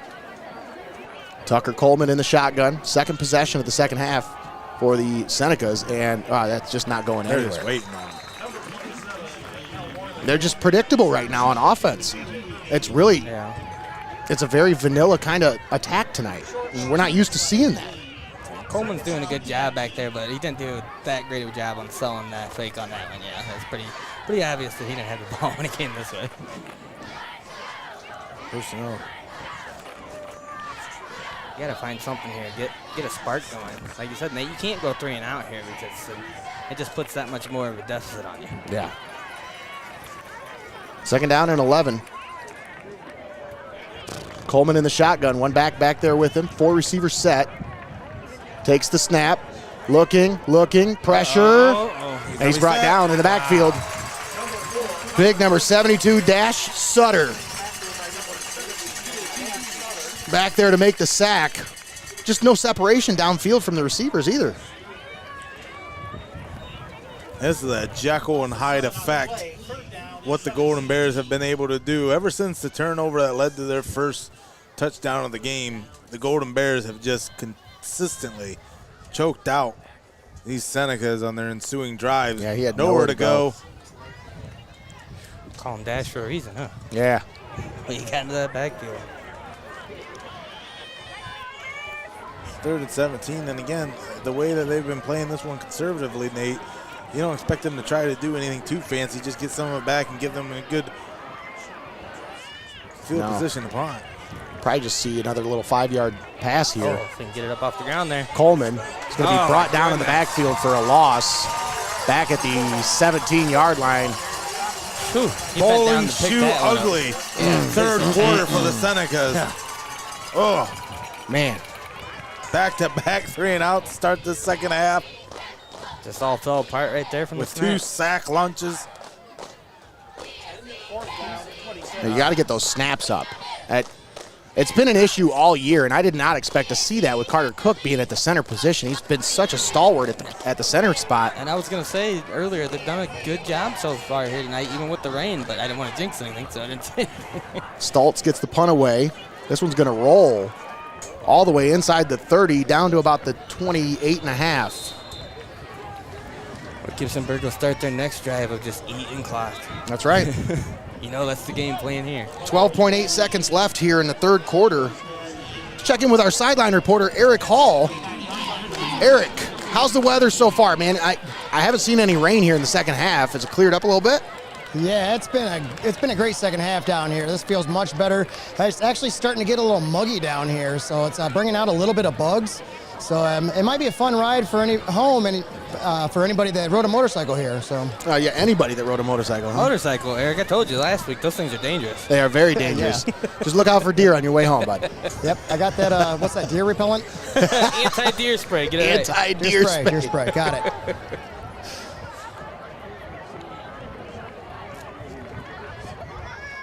First and 10. Golden Bears once again with the possession. Hand off to Grant Smith. And just some more running room. Breaks another tackle. And he's got it all the way down to the 43-yard line. And instead of trying to rip the ball out, he's got to try to take this guy down. Let's try to secure the tackle before we start stripping the ball.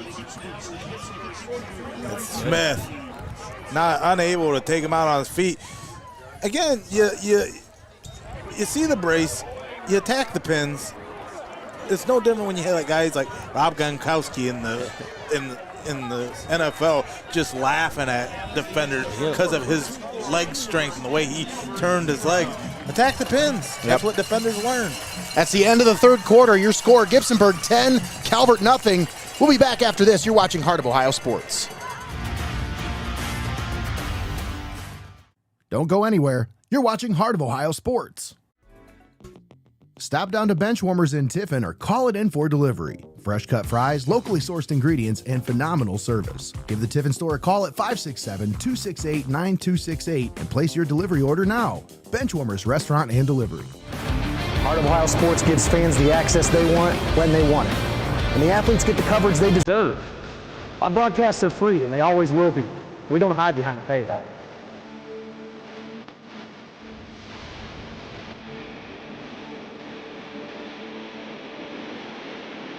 When my family can't come to the games, they always watch on Heart of Ohio Sports. UIS Insurance and Investments, your hometown agency, providing a full range of insurance and financial services with a local touch. Contact your homegrown agent, Sam Schelt Palm, for a professional review today at 419-447-4242, extension 1132. It's time for high school football on Heart of Ohio Sports.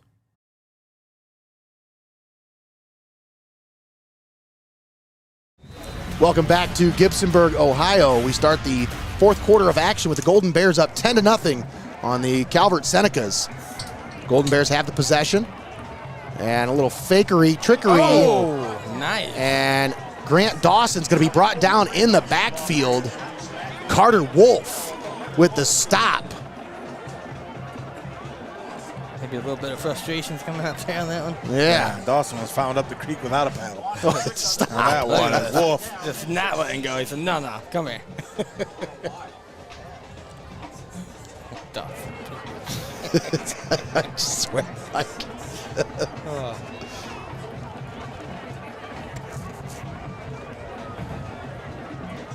Second down and about 16 to go here.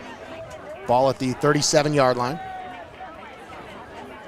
Handoff, Smith up the middle. Oh my goodness. And that defensive line. Wow. Hot knife just was butter. Parted to the sides there. As that offensive line just did a great job. Yeah, it almost looked like he took a sidestep. Excuse me, fellas. Excuse Yeah. me. What do you call that, getting skinny? Yeah. He got skinny through that line. Let's see here. I think I got this one. Oh, look, the day-old butter that you sit out, that's Grant Smith here. Just easily, just easily slicing through here. Third down and 6 coming up. Yeah, I should say the Calvert defense is the butter he left sitting out all night. I was going to say, the guy's getting skinny when the number on the back of his jersey is facing you guys in the Yeah. box. And they're going to hand it off. Salazar almost brought down in the backfield, fights off the tackle, and he's going to be brought down behind the line of scrimmage back at the 45-yard line. So Calvert hangs tough there. Are they going to keep the offense on the field here? Why not? Well, you got a 10-point lead. Why wouldn't you punt the ball away? No, they're probably just trying to draw him off. Well, you got 8 yards to go. I mean, it doesn't really. Well, you still advance the ball past 50, and then that's 4-down territory for them. That's true. It's a way to get in the backfield and chop that one down right away. Wow. And they will bring out the punt team. Wagaman back deep to punt. Logan DeMoss back deep to return for Tiffin Calvert. Wagaman, low punt. DeMoss fields it at the 20. To the 30. Oh, he breaks a couple of tackles. He's to the 40. He's already got one on the year. To the 45 and down to the 40. Lost his footing at the 40-yard line.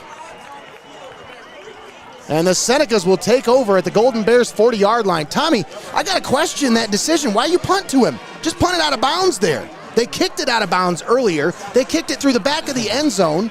Why would you even give him a chance? I don't know. Did you see that punt? It looked like anybody aimed it, though, really. It was pretty low. Yeah, it's true. That's true. You never know, though, but, man. I don't know. I just aimed, turn it into something there. I would have just aimed that one towards the sideline because your defense is doing such a great job so far here. Well, I mean, yeah. Tommy, does it really matter where they take over, though, with the way this defense is playing?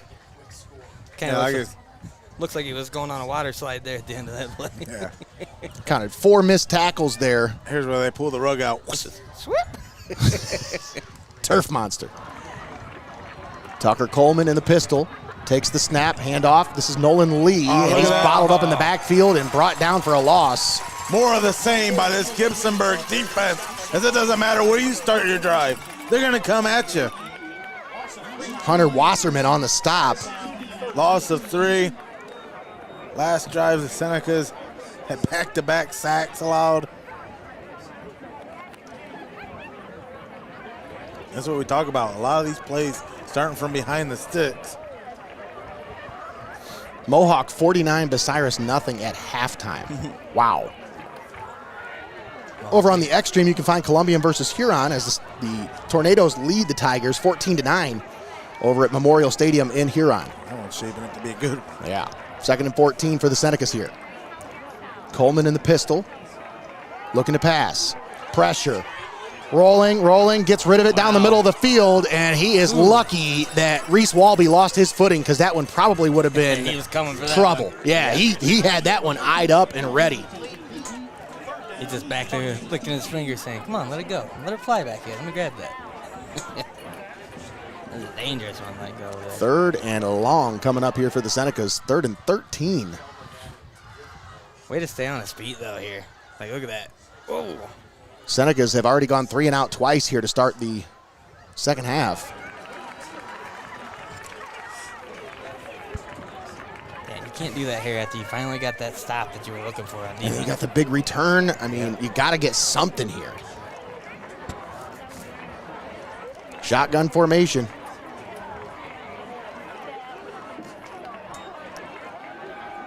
Coleman looking down the right side. Nobody home.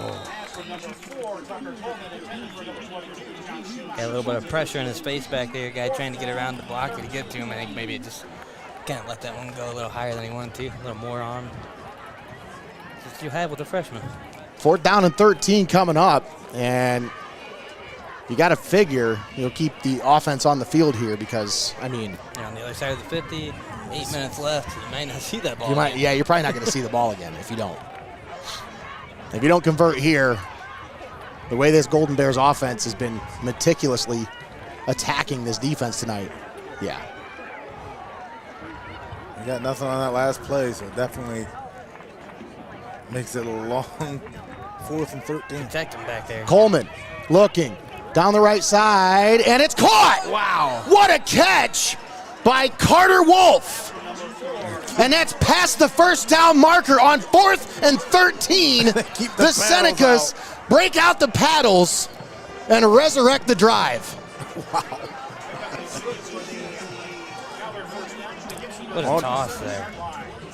Talk about the game being a game of inches. It's also a game of momentum. And after that huge return, after the defense had a good stand by Calvert, on 4th down. The Senecas were not going to abandon this drive. And on 4th and 13, a huge reception by Carter Wolf keeps the Senecas in this one. Low snap. Hand off to Warnament once again, and he's up past the 25 to the 23-yard line. Another low snap, though, as Coleman had to go down and get it. Threw off the timing of the play. Warnament might have been able to gain a few more yards there had that snap been on point. Yeah, you don't want to shoot yourself in the foot here when you got the momentum rolling like Tommy just spoke about. No. You got to get up to the line a little bit faster, too. Have a little sense of urgency. I know you're trying to work your offense, but... Yeah, because even if you score here, like we talked about, guys, you got to get the ball back somehow. Yep. That's how important that big kick there was just in the last quarter for them to put them up by 10 here. 7 minutes and 10 seconds left in the ball game. 2nd and 6. And we're going to get a timeout on the field. Timeout called by Tiffin Calvert. All timeouts brought to you by our friends at First National Bank of Sycamore. We'll take this time and tell you about something that's going on this weekend. This Sunday, you're not going to want to miss this one, folks. I'll make sure I got my notes right here. I just had it up. There it is. There we go. All right. So this Sunday, folks, join National Machinery from 1:30 to 4 o'clock for the 150th anniversary open house. Explore their state-of-the-art facility with exclusive tours. Enjoy family fun with lawn games, inflatables, a magician, and ice cream. T-Town DJ will be providing the music It's an event you just don't want to miss, folks. I'm telling you, it's an open to the public event, a perfect way to celebrate the legacy and future of National Machinery. Bring your family and friends to the 150th anniversary open house this Sunday from 1:30 to 4 o'clock at National Machinery. Gregory will be bringing his magic act of making that ice cream disappear.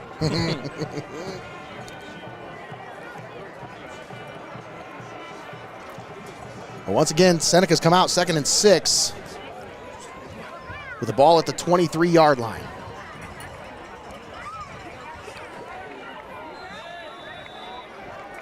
Cal Warnament in the backfield. 3 receivers set for the Senecas.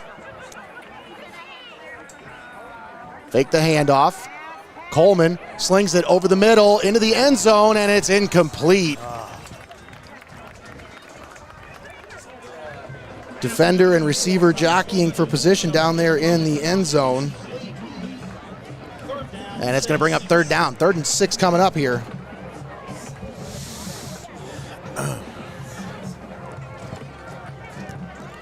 That's what you draw up with that timeout as a 20-yard bomb.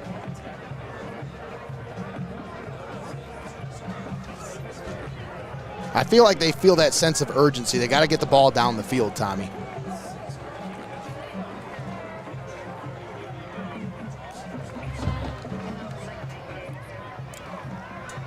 Third and 6, handoff, Warnament up the middle. And he's going to be stopped short of the first down at the 20, but that is a play that's called with the idea that we're going for it on 4th. So they needed to pick up a few more yards there. That'll set up 4th and 3. Now you try to draw them off and waste another timeout here and draw up the perfect play here on a huge 4th down. I think that'd be the call. Yeah, huge 4th down here, guys. You don't get this 4th down. 6 minutes left. That's Didn't we just say that 2 minutes ago? Yeah, that's why 6 minutes. 6 minutes is nothing. You're already taking too much time, too? Yeah. 4th and 3. Did you know that coach is yelling, hold your water? This is the ball game here. Coleman in the shotgun, 1 back in the backfield.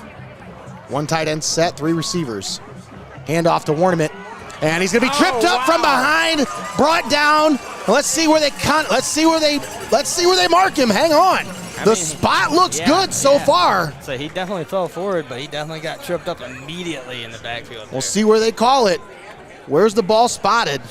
That'd be a heck of a fall forward for 3 yards. And I think they're going to call for a measurement, but I think he's short. If I can see from where the ball is over there. Eric, you got the best angle, man. What do you got? I'm trying. There's a lot of bodies in the way, but that looks like a first down. Really? Gibsonburg doesn't seem to think so. I don't know, man. The way that they caught him by his feet in the backfield, I don't know how he could have got 3 yards out of that. That's all. I think he had a good. I don't know, you guys. I think he This had a looks like good a 2 or first 3 down. step before he got chased down from behind, though, Greg. So it's going to be super, super close. We'll see what the measurement is here as they bring out the chain gang. See a baby's toe away. And let's stretch it. And that is going to be Gibsonburg ball. Yeah. Short of the marker. Look at that camera work by Austin Rodriguez showing you just how short that one was. And maybe half a football or so, if that. So close. What a play on 4th down there by the Golden Bears. Yeah, I thought he was short where he got tackled. As Spencer Wagaman came in to make the play from behind. Yeah. How do you come in from behind and still catch him before he gets 3 yards? Incredible. Once again, the Senecas just having all kinds of problems offensively here tonight. Unable to get the ball moving. Unable to get any kind of momentum offensively at all. Yeah, I believe that was their first trip inside the red zone this year. It was.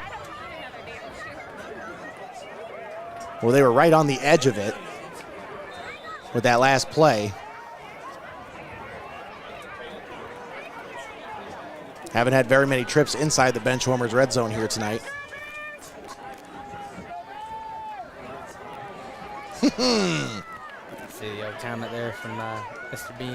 Ben, how do you say that name? Bame. Bame? Bamey. Yeah, remember last week he wasn't too pleased with some of the play calling at the end of that game.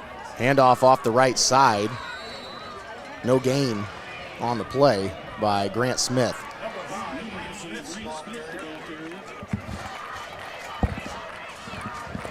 under that 6 minutes now. Guys. Yeah, this is one of those good luck situations because, I mean. Yeah, this is one of those games where you need something to happen in the last 5 minutes that hasn't happened the entire rest of the game. Exactly.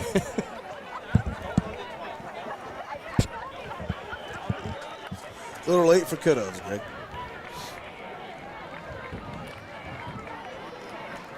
Camden Mooney, the quarterback, looking to the sideline for the play call. We're going to let that go all the way down to the last possible second and call the timeout here. First timeout of the second half for the Golden Bears. Timeout's brought to you by First National Bank of Sycamore. I'll tell you about our friends at First National Bank of Sycamore. They've been proudly serving our community for over 100 years. With personalized banking services and a commitment to local growth, they're here for all your financial needs, from savings accounts to business loans. Stop by and experience hometown banking with First National Bank of Sycamore, where community comes first. 5:10 left to play in the ball game. 2nd and 10, Golden Bears with the ball at the 23-yard line. Tommy, we go back to those keys to the game. And, you talked about these Golden Bears and their offensive attack. It's been pretty on point with what you said in the first half. Just keep that grinding, meticulous offensive attack going and keep the ball in the hands of your offense and keep the Calvert offense off the field. That was your key to the game, brought to you by UIS Insurance and Investments. That's pretty much played true here in the second half. Senecas defensively have done a pretty good job here tonight, honestly, when you consider that, I mean, this Golden Bears team. It's only a 10-point ball game. Well, again, I really felt like these Senecas, they had more than enough chances. Absolutely. And they just weren't able to capitalize or execute. And these Golden Bears, they executed on the turnovers, and that's sometimes makes the difference. All you need to make the difference is a handoff. Wow. Yes, and the runner. Grant Dawson, the ball carrier, brought down in the backfield at the 15-yard line. So, yeah, to your point, Tommy, Gibsonburg was just able to execute enough times to have the 10-point lead right now. Got a player down on the field. We'll keep it right here. 4:51 left to play here in the ball game. Let's go ahead and step aside, actually, and take a quick timeout. We'll be back after this. Stop down to Benchwarmers in Tiffin or call it in for delivery. Fresh cut fries, locally sourced ingredients, and phenomenal service. Give the Tiffin store a call at 567-268-9268 and place your delivery order now. Benchwarmers Restaurant and Delivery.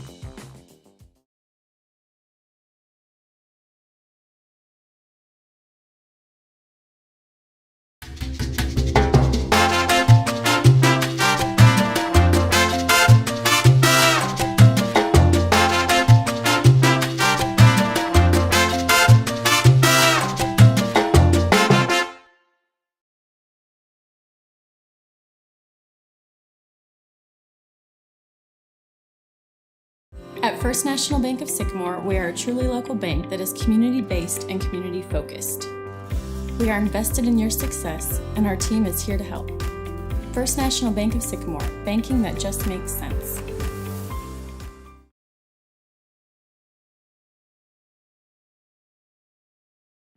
UIS Insurance and Investments, your hometown agency, providing a full range of insurance and financial services with a local touch. Contact your homegrown agent, Sam Schelt Palm, for a professional review today at 419-447-4242, extension 1132.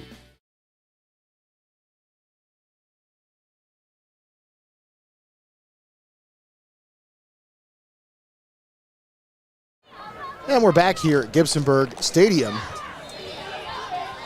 10-0 Golden Bears as they face a 3rd and long. 3rd and 13. Xavier Kimmett checks into the game for Tiffin Calvert for the first time here tonight. Wasn't sure if we'd see him yet. He might have been in at some point. I just didn't notice. Handoff up the middle. Oh, my goodness. And Grant Smith has the first down, and that's going to do it, folks. Man.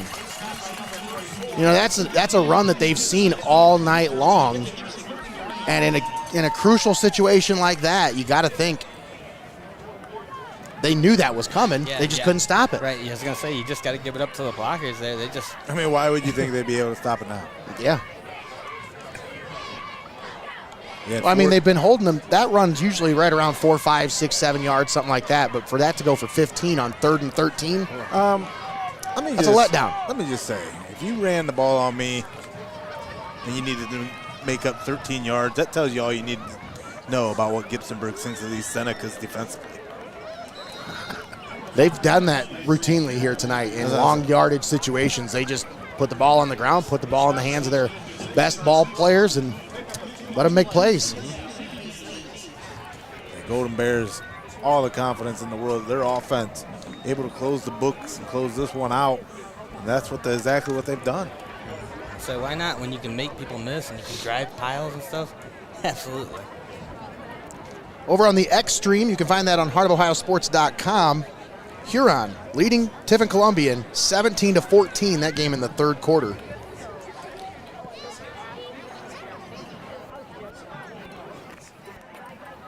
The old Tigers of Huron with the red color school.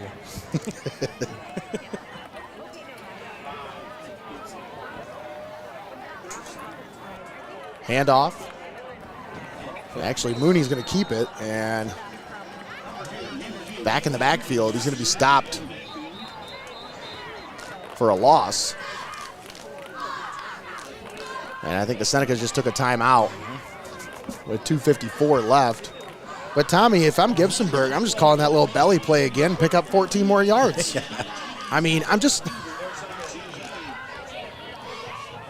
not trying to be deflating at all, but it's just what we're seeing. Yeah, I was going to say, you're just speaking on what you've seen work here tonight, so why would you not go back to that? Exactly. These Golden Bears have just been so successful. Mohawk 55 besides nothing in the 3rd quarter over there. These Warriors are just off to such a hot start after that Week 1 loss to the Senecas. Hopewell 30, Lakota nothing in the 4th quarter. Yeah, Lakota team, or that Hopewell team.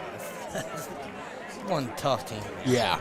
Carey up 31-21 on Seneca East in the 3rd quarter.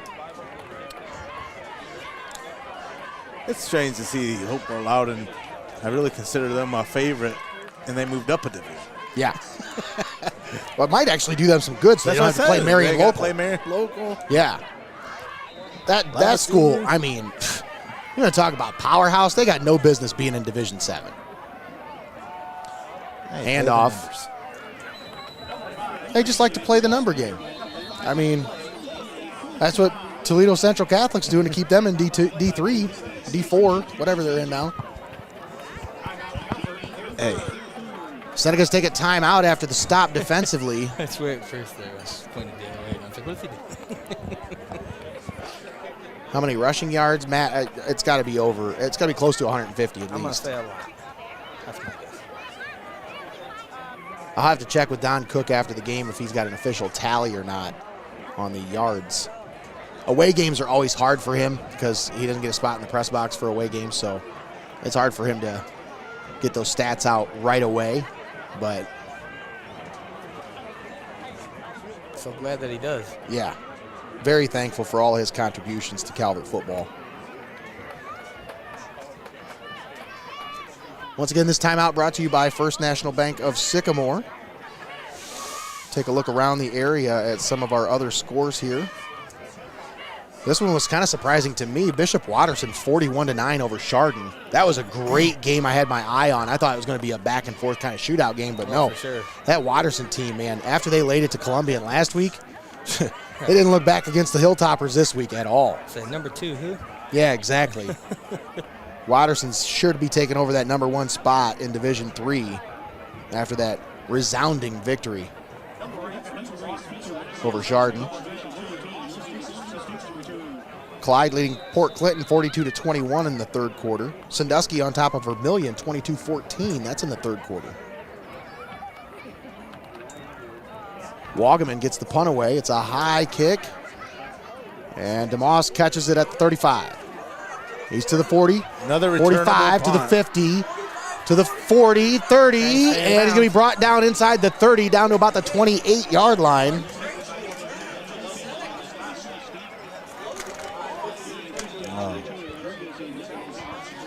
Salazar, slow to get up there. Probably didn't feel too good on that collision there. Bam, if you saw my setup up here, you'd know there's no room for me to keep stats up here, man. Like, I ain't got no room to set up anything up here for stat keeping. What another nice return, though. Unreal. Yeah, I've worked too many years to not have to do that and get paid. Exactly. I'm not worried about stats. I'll get those after the game. I don't care. Yeah, that's for people that are in print. 4 receivers set. Coleman back to pass, looking to the right side, looking for Warnerman, incomplete, as that one was off target. A little bit back on his back shoulder or something, a little too far back. Yeah. He kind of turned around and was like, oh. Little boy thinks Jim Nance is up there taking stats.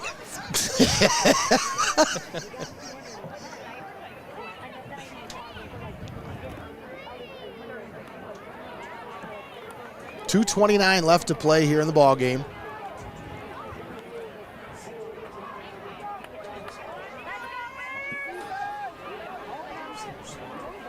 Boy, Monroeville off to a hot start as well. 34-0 over South Central. That moved them to 5-0 on the season. Yeah, that QB they got, that's my favorite player I've seen this year. Coleman rolls to the left, looking, slings it down the field, and just gets rid of it there.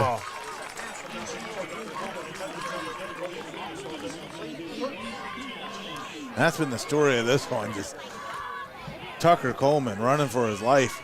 Tucker and running. Yeah, for sure. Exactly. Yeah, he has maybe about a half second, maybe a second after he gets the snap to look at the defense before he has to pull the ball and take off and run. And they're right there in his face, chasing him around. Ball's marked at the 28. It's 3rd and 10. 2:20 to play. And you wonder why they go out with that screen look or that quick out as opposed to just running slants against an overly eager defense. You know what I mean? I think they're more comfortable throwing outside the hashes than they are throwing inside. I don't think they like throwing the ball over the middle in this offense. I don't see it very often at all.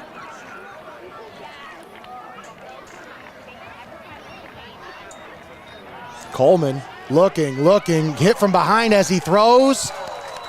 And that's going to be an incomplete pass. I say, like there on that play, the pressure really wasn't even coming from the linebackers. They stayed back and waited. So, yeah. You couldn't even throw it over the middle on that. That middle linebacker is just waiting and waiting. And says, where are you going with it? Mm-hmm. Upper Sandusky 17, Winford 13 in the 3rd quarter. Thanks for that update, Barry Robinson. Got the Rams on our schedule in week 8. We'll be over there covering the Mohawk versus Upper Sandusky game.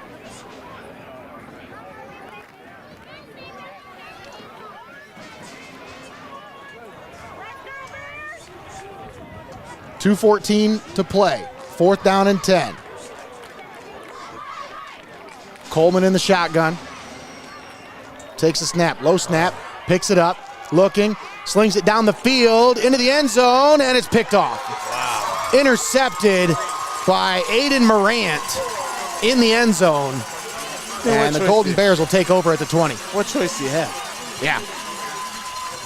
Just a heads-up play by the defense, continuing. Watch these moves by the lineman here, trying to get through the block. So you get some spin moves, all kinds of tasty stuff going on, trying to get back there to Coleman. Watch it. Spinning right up the middle. He's had 2 guys coming, breathing down his neck. Yeah, like you said, Tommy, what choice do you have? You just got to put that one up there.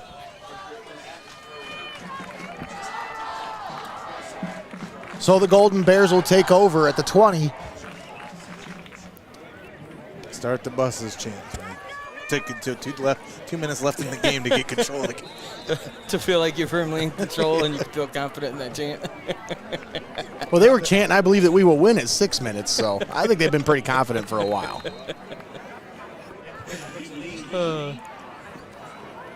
So, start the buses. I did. Camden Mooney will take a knee. Hurts his stats a little bit. Well, on the stat sheets, these Golden Bears, they share the workload, so you don't see anything that really stands out too. And that was coming into this game. You know, I brought up that player spotlight with Reese, but then you look at his quarterback stats, and they're the stark contrast between what he does in the run game, and then he even got receiving stats. So these Golden Bears, they like to mix it up. They like to swap personnel, and they like to disguise looks at you. And, man, they really make it hard on our defense to get a good read on you. Yeah, the style of offense that they run over here, they have perfected it. Absolutely perfected it for years now. Actually, that would be week 8, 9, and 10. We'll be covering Mohawk. We're covering them week 8 on the Adrenaline stream with Mohawk versus Upper Sandusky, and then over on the X stream, Mohawk versus Cary week 9, Seneca East versus Mohawk week 10. Folks, the N10 is where it's at this year. A lot of good teams in the N10. And we're going to be all over that.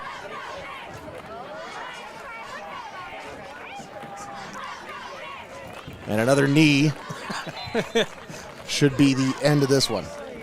Victory formation. Schumacher's trying to make a play. I knew that's what time it is. Chuckling about it, too. Kind of get the old pushback there. That's the end of the ball game, folks. The Golden Bears take care of business here at home, and they end their 2-game losing streak to move to 3-2 on the season and 1-0 or 1-1 with an SBC River play. Tiffin Calvert falls to 3-2, 1-1 in SBC River play. We'll step aside, take a timeout. We'll come back with the postgame show brought to you by Your Legacy Federal Credit Union. Don't go anywhere, folks. We'll be right back after this. You're watching Heart of Ohio Sports. Don't go anywhere. You're watching Heart of Ohio Sports. Hope and Fostoria is your prevention headquarters. Overseeing CARSA, they lead the fight against substance abuse with impactful campaigns like Parents Who Host Lose the Most, Red Ribbon Week, and the Hidden in Plain Sight display. They also drive the Suicide Prevention Coalition, promoting the 988 Crisis Hotline, mental health awareness, and Max's Miles Suicide Prevention Walk. Hope and Fostoria would like to remind you that mental health and addiction issues do not discriminate, but sometimes people do. Words matter. Stop the stigma. The words we use to describe mental illness and substance use disorders can impact the likelihood that people will seek help and the quality of help they receive. The language used relating to addiction is important. Using the right words helps to decrease stigma. Here are some helpful tips. Talk about substance use disorder as a chronic illness, not a moral failing, and be a leader in reducing stigma and promoting recovery from this disease. Learn more about Hope and Fostoria and reducing stigma at hopeandfostoria.com.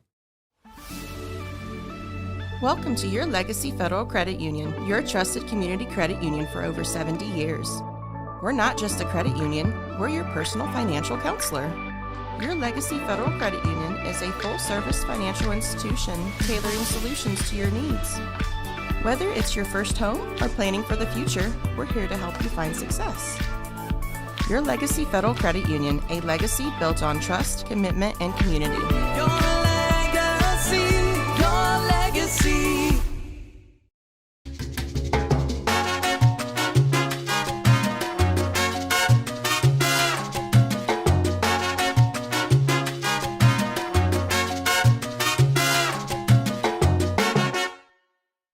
We are your neighbors, your sons and daughters. We are learning life and job skills and getting an education. We're proud to serve Ohio. We are your Ohio Army National Guard. Learn more about part-time service at nationalguard.com/OH. For over 150 years, National Machinery in Tiffin has been setting the standard in metal forming technology. Our innovative cold forming machinery is trusted by industries worldwide, from automotive to aerospace. We pride ourselves on delivering top quality products and world-class customer support, ensuring your business runs smoothly. At National Machinery, we're more than just a company. We're your partner in precision, innovation, and success. Visit us online and see how we're shaping the future, one part at a time. It's time for high school football on Heart of Ohio Sports.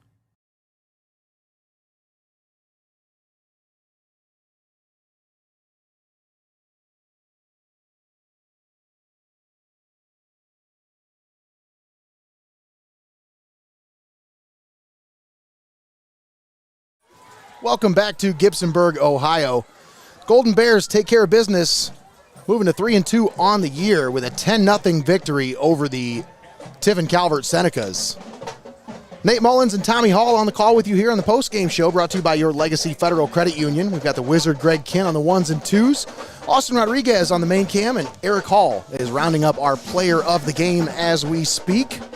But currently, folks, let's talk about this ball game here for just a little bit, Tommy. What a ball game, and what a game. Incredible ball game. The best ball game. What a I had game. the same exact thought. Incredible ball game. What a ball game. The best. The best ball game. You just nailed it. I've never seen any better. You hit that just perfectly. Much better than other games. But no, as this one comes to a close, Gibsonburg stands strong in front of the home crowd after a two-loss stride that they were riding. And you got to feel good if you're Gibsonburg. You needed this win here at the midpoint to really drive home some confidence into your guys. And Get I really back on track. Yeah, I really think that the last couple weeks hasn't really been an indication of what this team's capable of. Gibsonburg came out tonight. They were able to take charge after a rocky start, and they relied heavily on their guys. One guy in particular, Grant Smith, really took over in this one. A 16-yard touchdown run with 9:57 left in the second quarter. Drew first blood for Gibsonburg, putting them up 7-0. Again, this one is so dang close throughout the whole 48 minutes. But they're in that second half. Back-to-back 3-and-outs by Tiffin Calvert. And on the first drive by the Golden Bears coming out of the locker room, they capped that off with a Spencer Wagaman 22-yard field goal to put the Bears up 10-0 with 2:45 left in the third quarter. And that was their opening drive. So, I mean, you talk about just going out there and execute. And the Golden Bears, they held up defensively. They were able to shut and turn the Senecas away after a couple key moments. But Aiden Morant with a big interception at the end of this one sealed the win. And that final here from Gibsonburg, 10-0. Gibsonburg on top of Calvert. And that's how it went, folks. That's the tale of the tape. Once again, you're tuned in here on the postgame show, brought to you by your Legacy Federal Credit Union. We'll have our player of the game here momentarily, but before we do that, let's step aside, take another timeout. We'll come back with more of the postgame show, and we'll have our player of the game coming to you next right here on Heart of Ohio Sports. Don't go anywhere. You're watching Heart of Ohio Sports. At Heart of Ohio Sports, it's obvious. The first thing that comes to mind is sports. But we do a lot more than just cover live sporting events.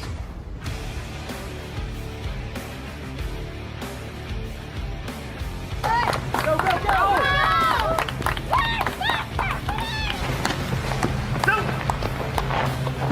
When we want to watch our highlights from last night's game, there's only one place we go: Heart of Ohio Sports.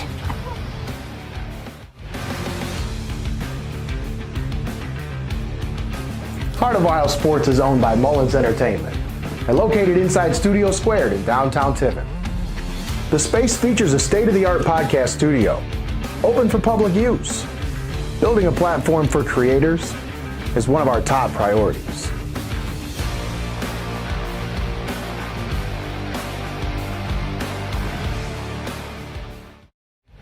We connect fans to the action like no one else can. As a business in today's market, you got to stay ahead of the game. And what better way than to get on board with the fastest growing brand in media today? I mean, you can take it from me, or you can just listen to them.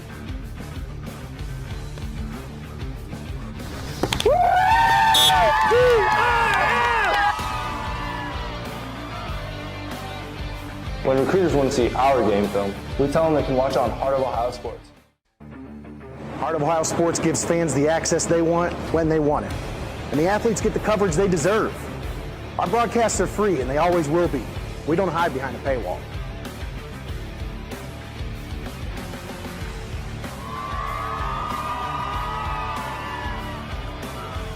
When my family can't come to the games, they always watch on Heart of Ohio Sports. You're locked into the best there is, the best there was, and the best there ever will be. Heart of Ohio Sports.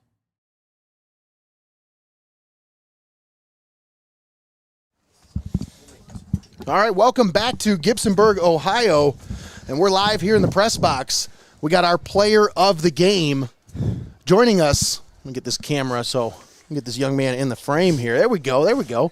Joining us here in the press box is our player of the game, Grant Smith. How we doing, young man? Pretty good. Excellent ball game here tonight. Now, there we go. Got to have that while you do the interview. So, player of the game tonight, but man, talk about this win. This was a team win. I know we had to give it to one player, but man, if I could have gave it to the whole team, I'd have given it to you guys tonight, because what a team effort tonight. Mm-hmm. The O-line and everybody was blocking. And we struggled the first half moving the ball, or when we started out, but we went under center and we were just getting stuff moving. Holes were opening up perfect, and I was just running behind the big guys, and my running back's blocking. So when you talk about this offense, is just really, it grinds on teams. And you know, in the early going, you had some trouble getting going, but you just kept at it. You kept plugging away, and those 2-yard runs turned into 4-yard runs. The 4-yard runs turned into 6-yard runs, and then that second half, when you guys came out after getting the 3 and out on defense, you come out offensively and you just take that drive all the way down the field. Talk about the mentality when you guys go out there and you know, like, you got the lead, you're going to lean on your offensive line. Just what goes through your mind as a running back when you start seeing some of those holes open up a little more? We just, like, come out at halftime. We knew it wasn't going to be easy. Those big guys, they'll get tired up front easily, so the more plays we run, long drives and stuff, grind the timeout, just long offensive, and we just beat down on the players. Now, as a team. You talk about having a motor on you.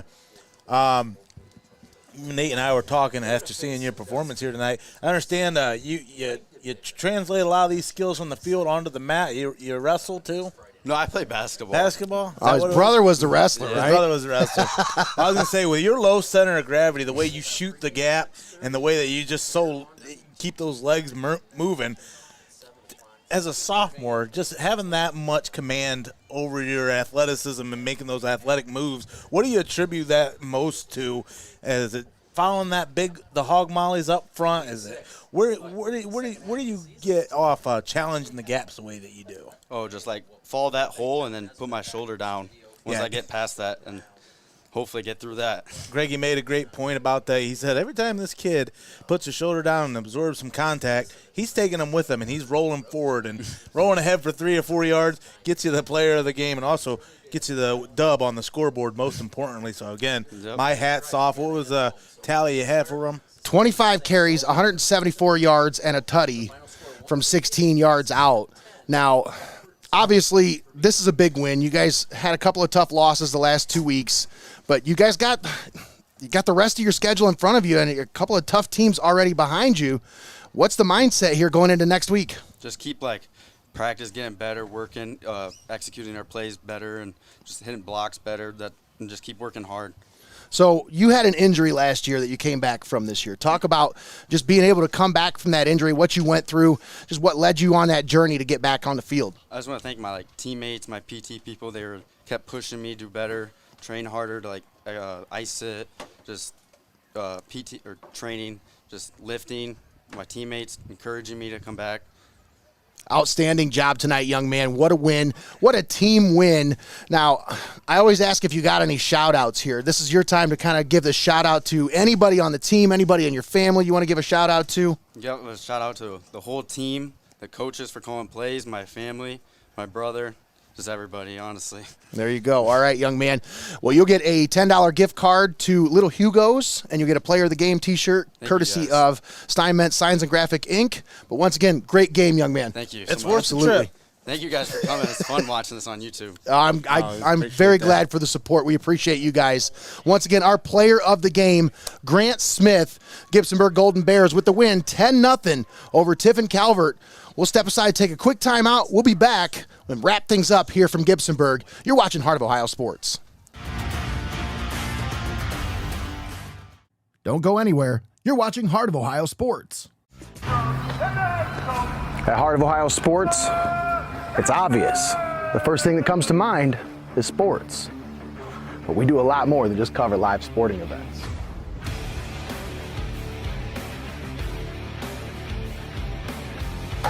Go, go, go!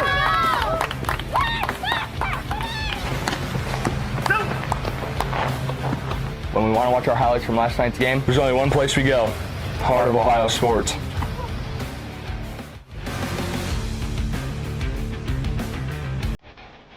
Heart of Ohio Sports is owned by Mullins Entertainment. and located inside Studio Squared in downtown Tiffin. The space features a state-of-the-art podcast studio, open for public use. Building a platform for creators is one of our top priorities.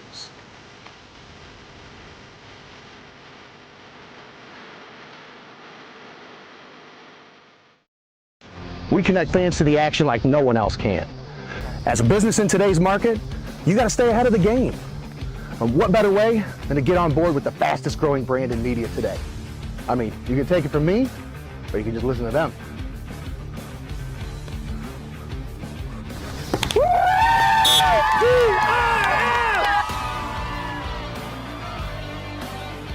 When recruiters want to see our game film, we tell them they can watch it on Heart of Ohio Sports. Heart of Ohio Sports gives fans the access they want when they want it. And the athletes get the coverage they deserve. Our broadcasts are free, and they always will be. We don't hide behind a paywall.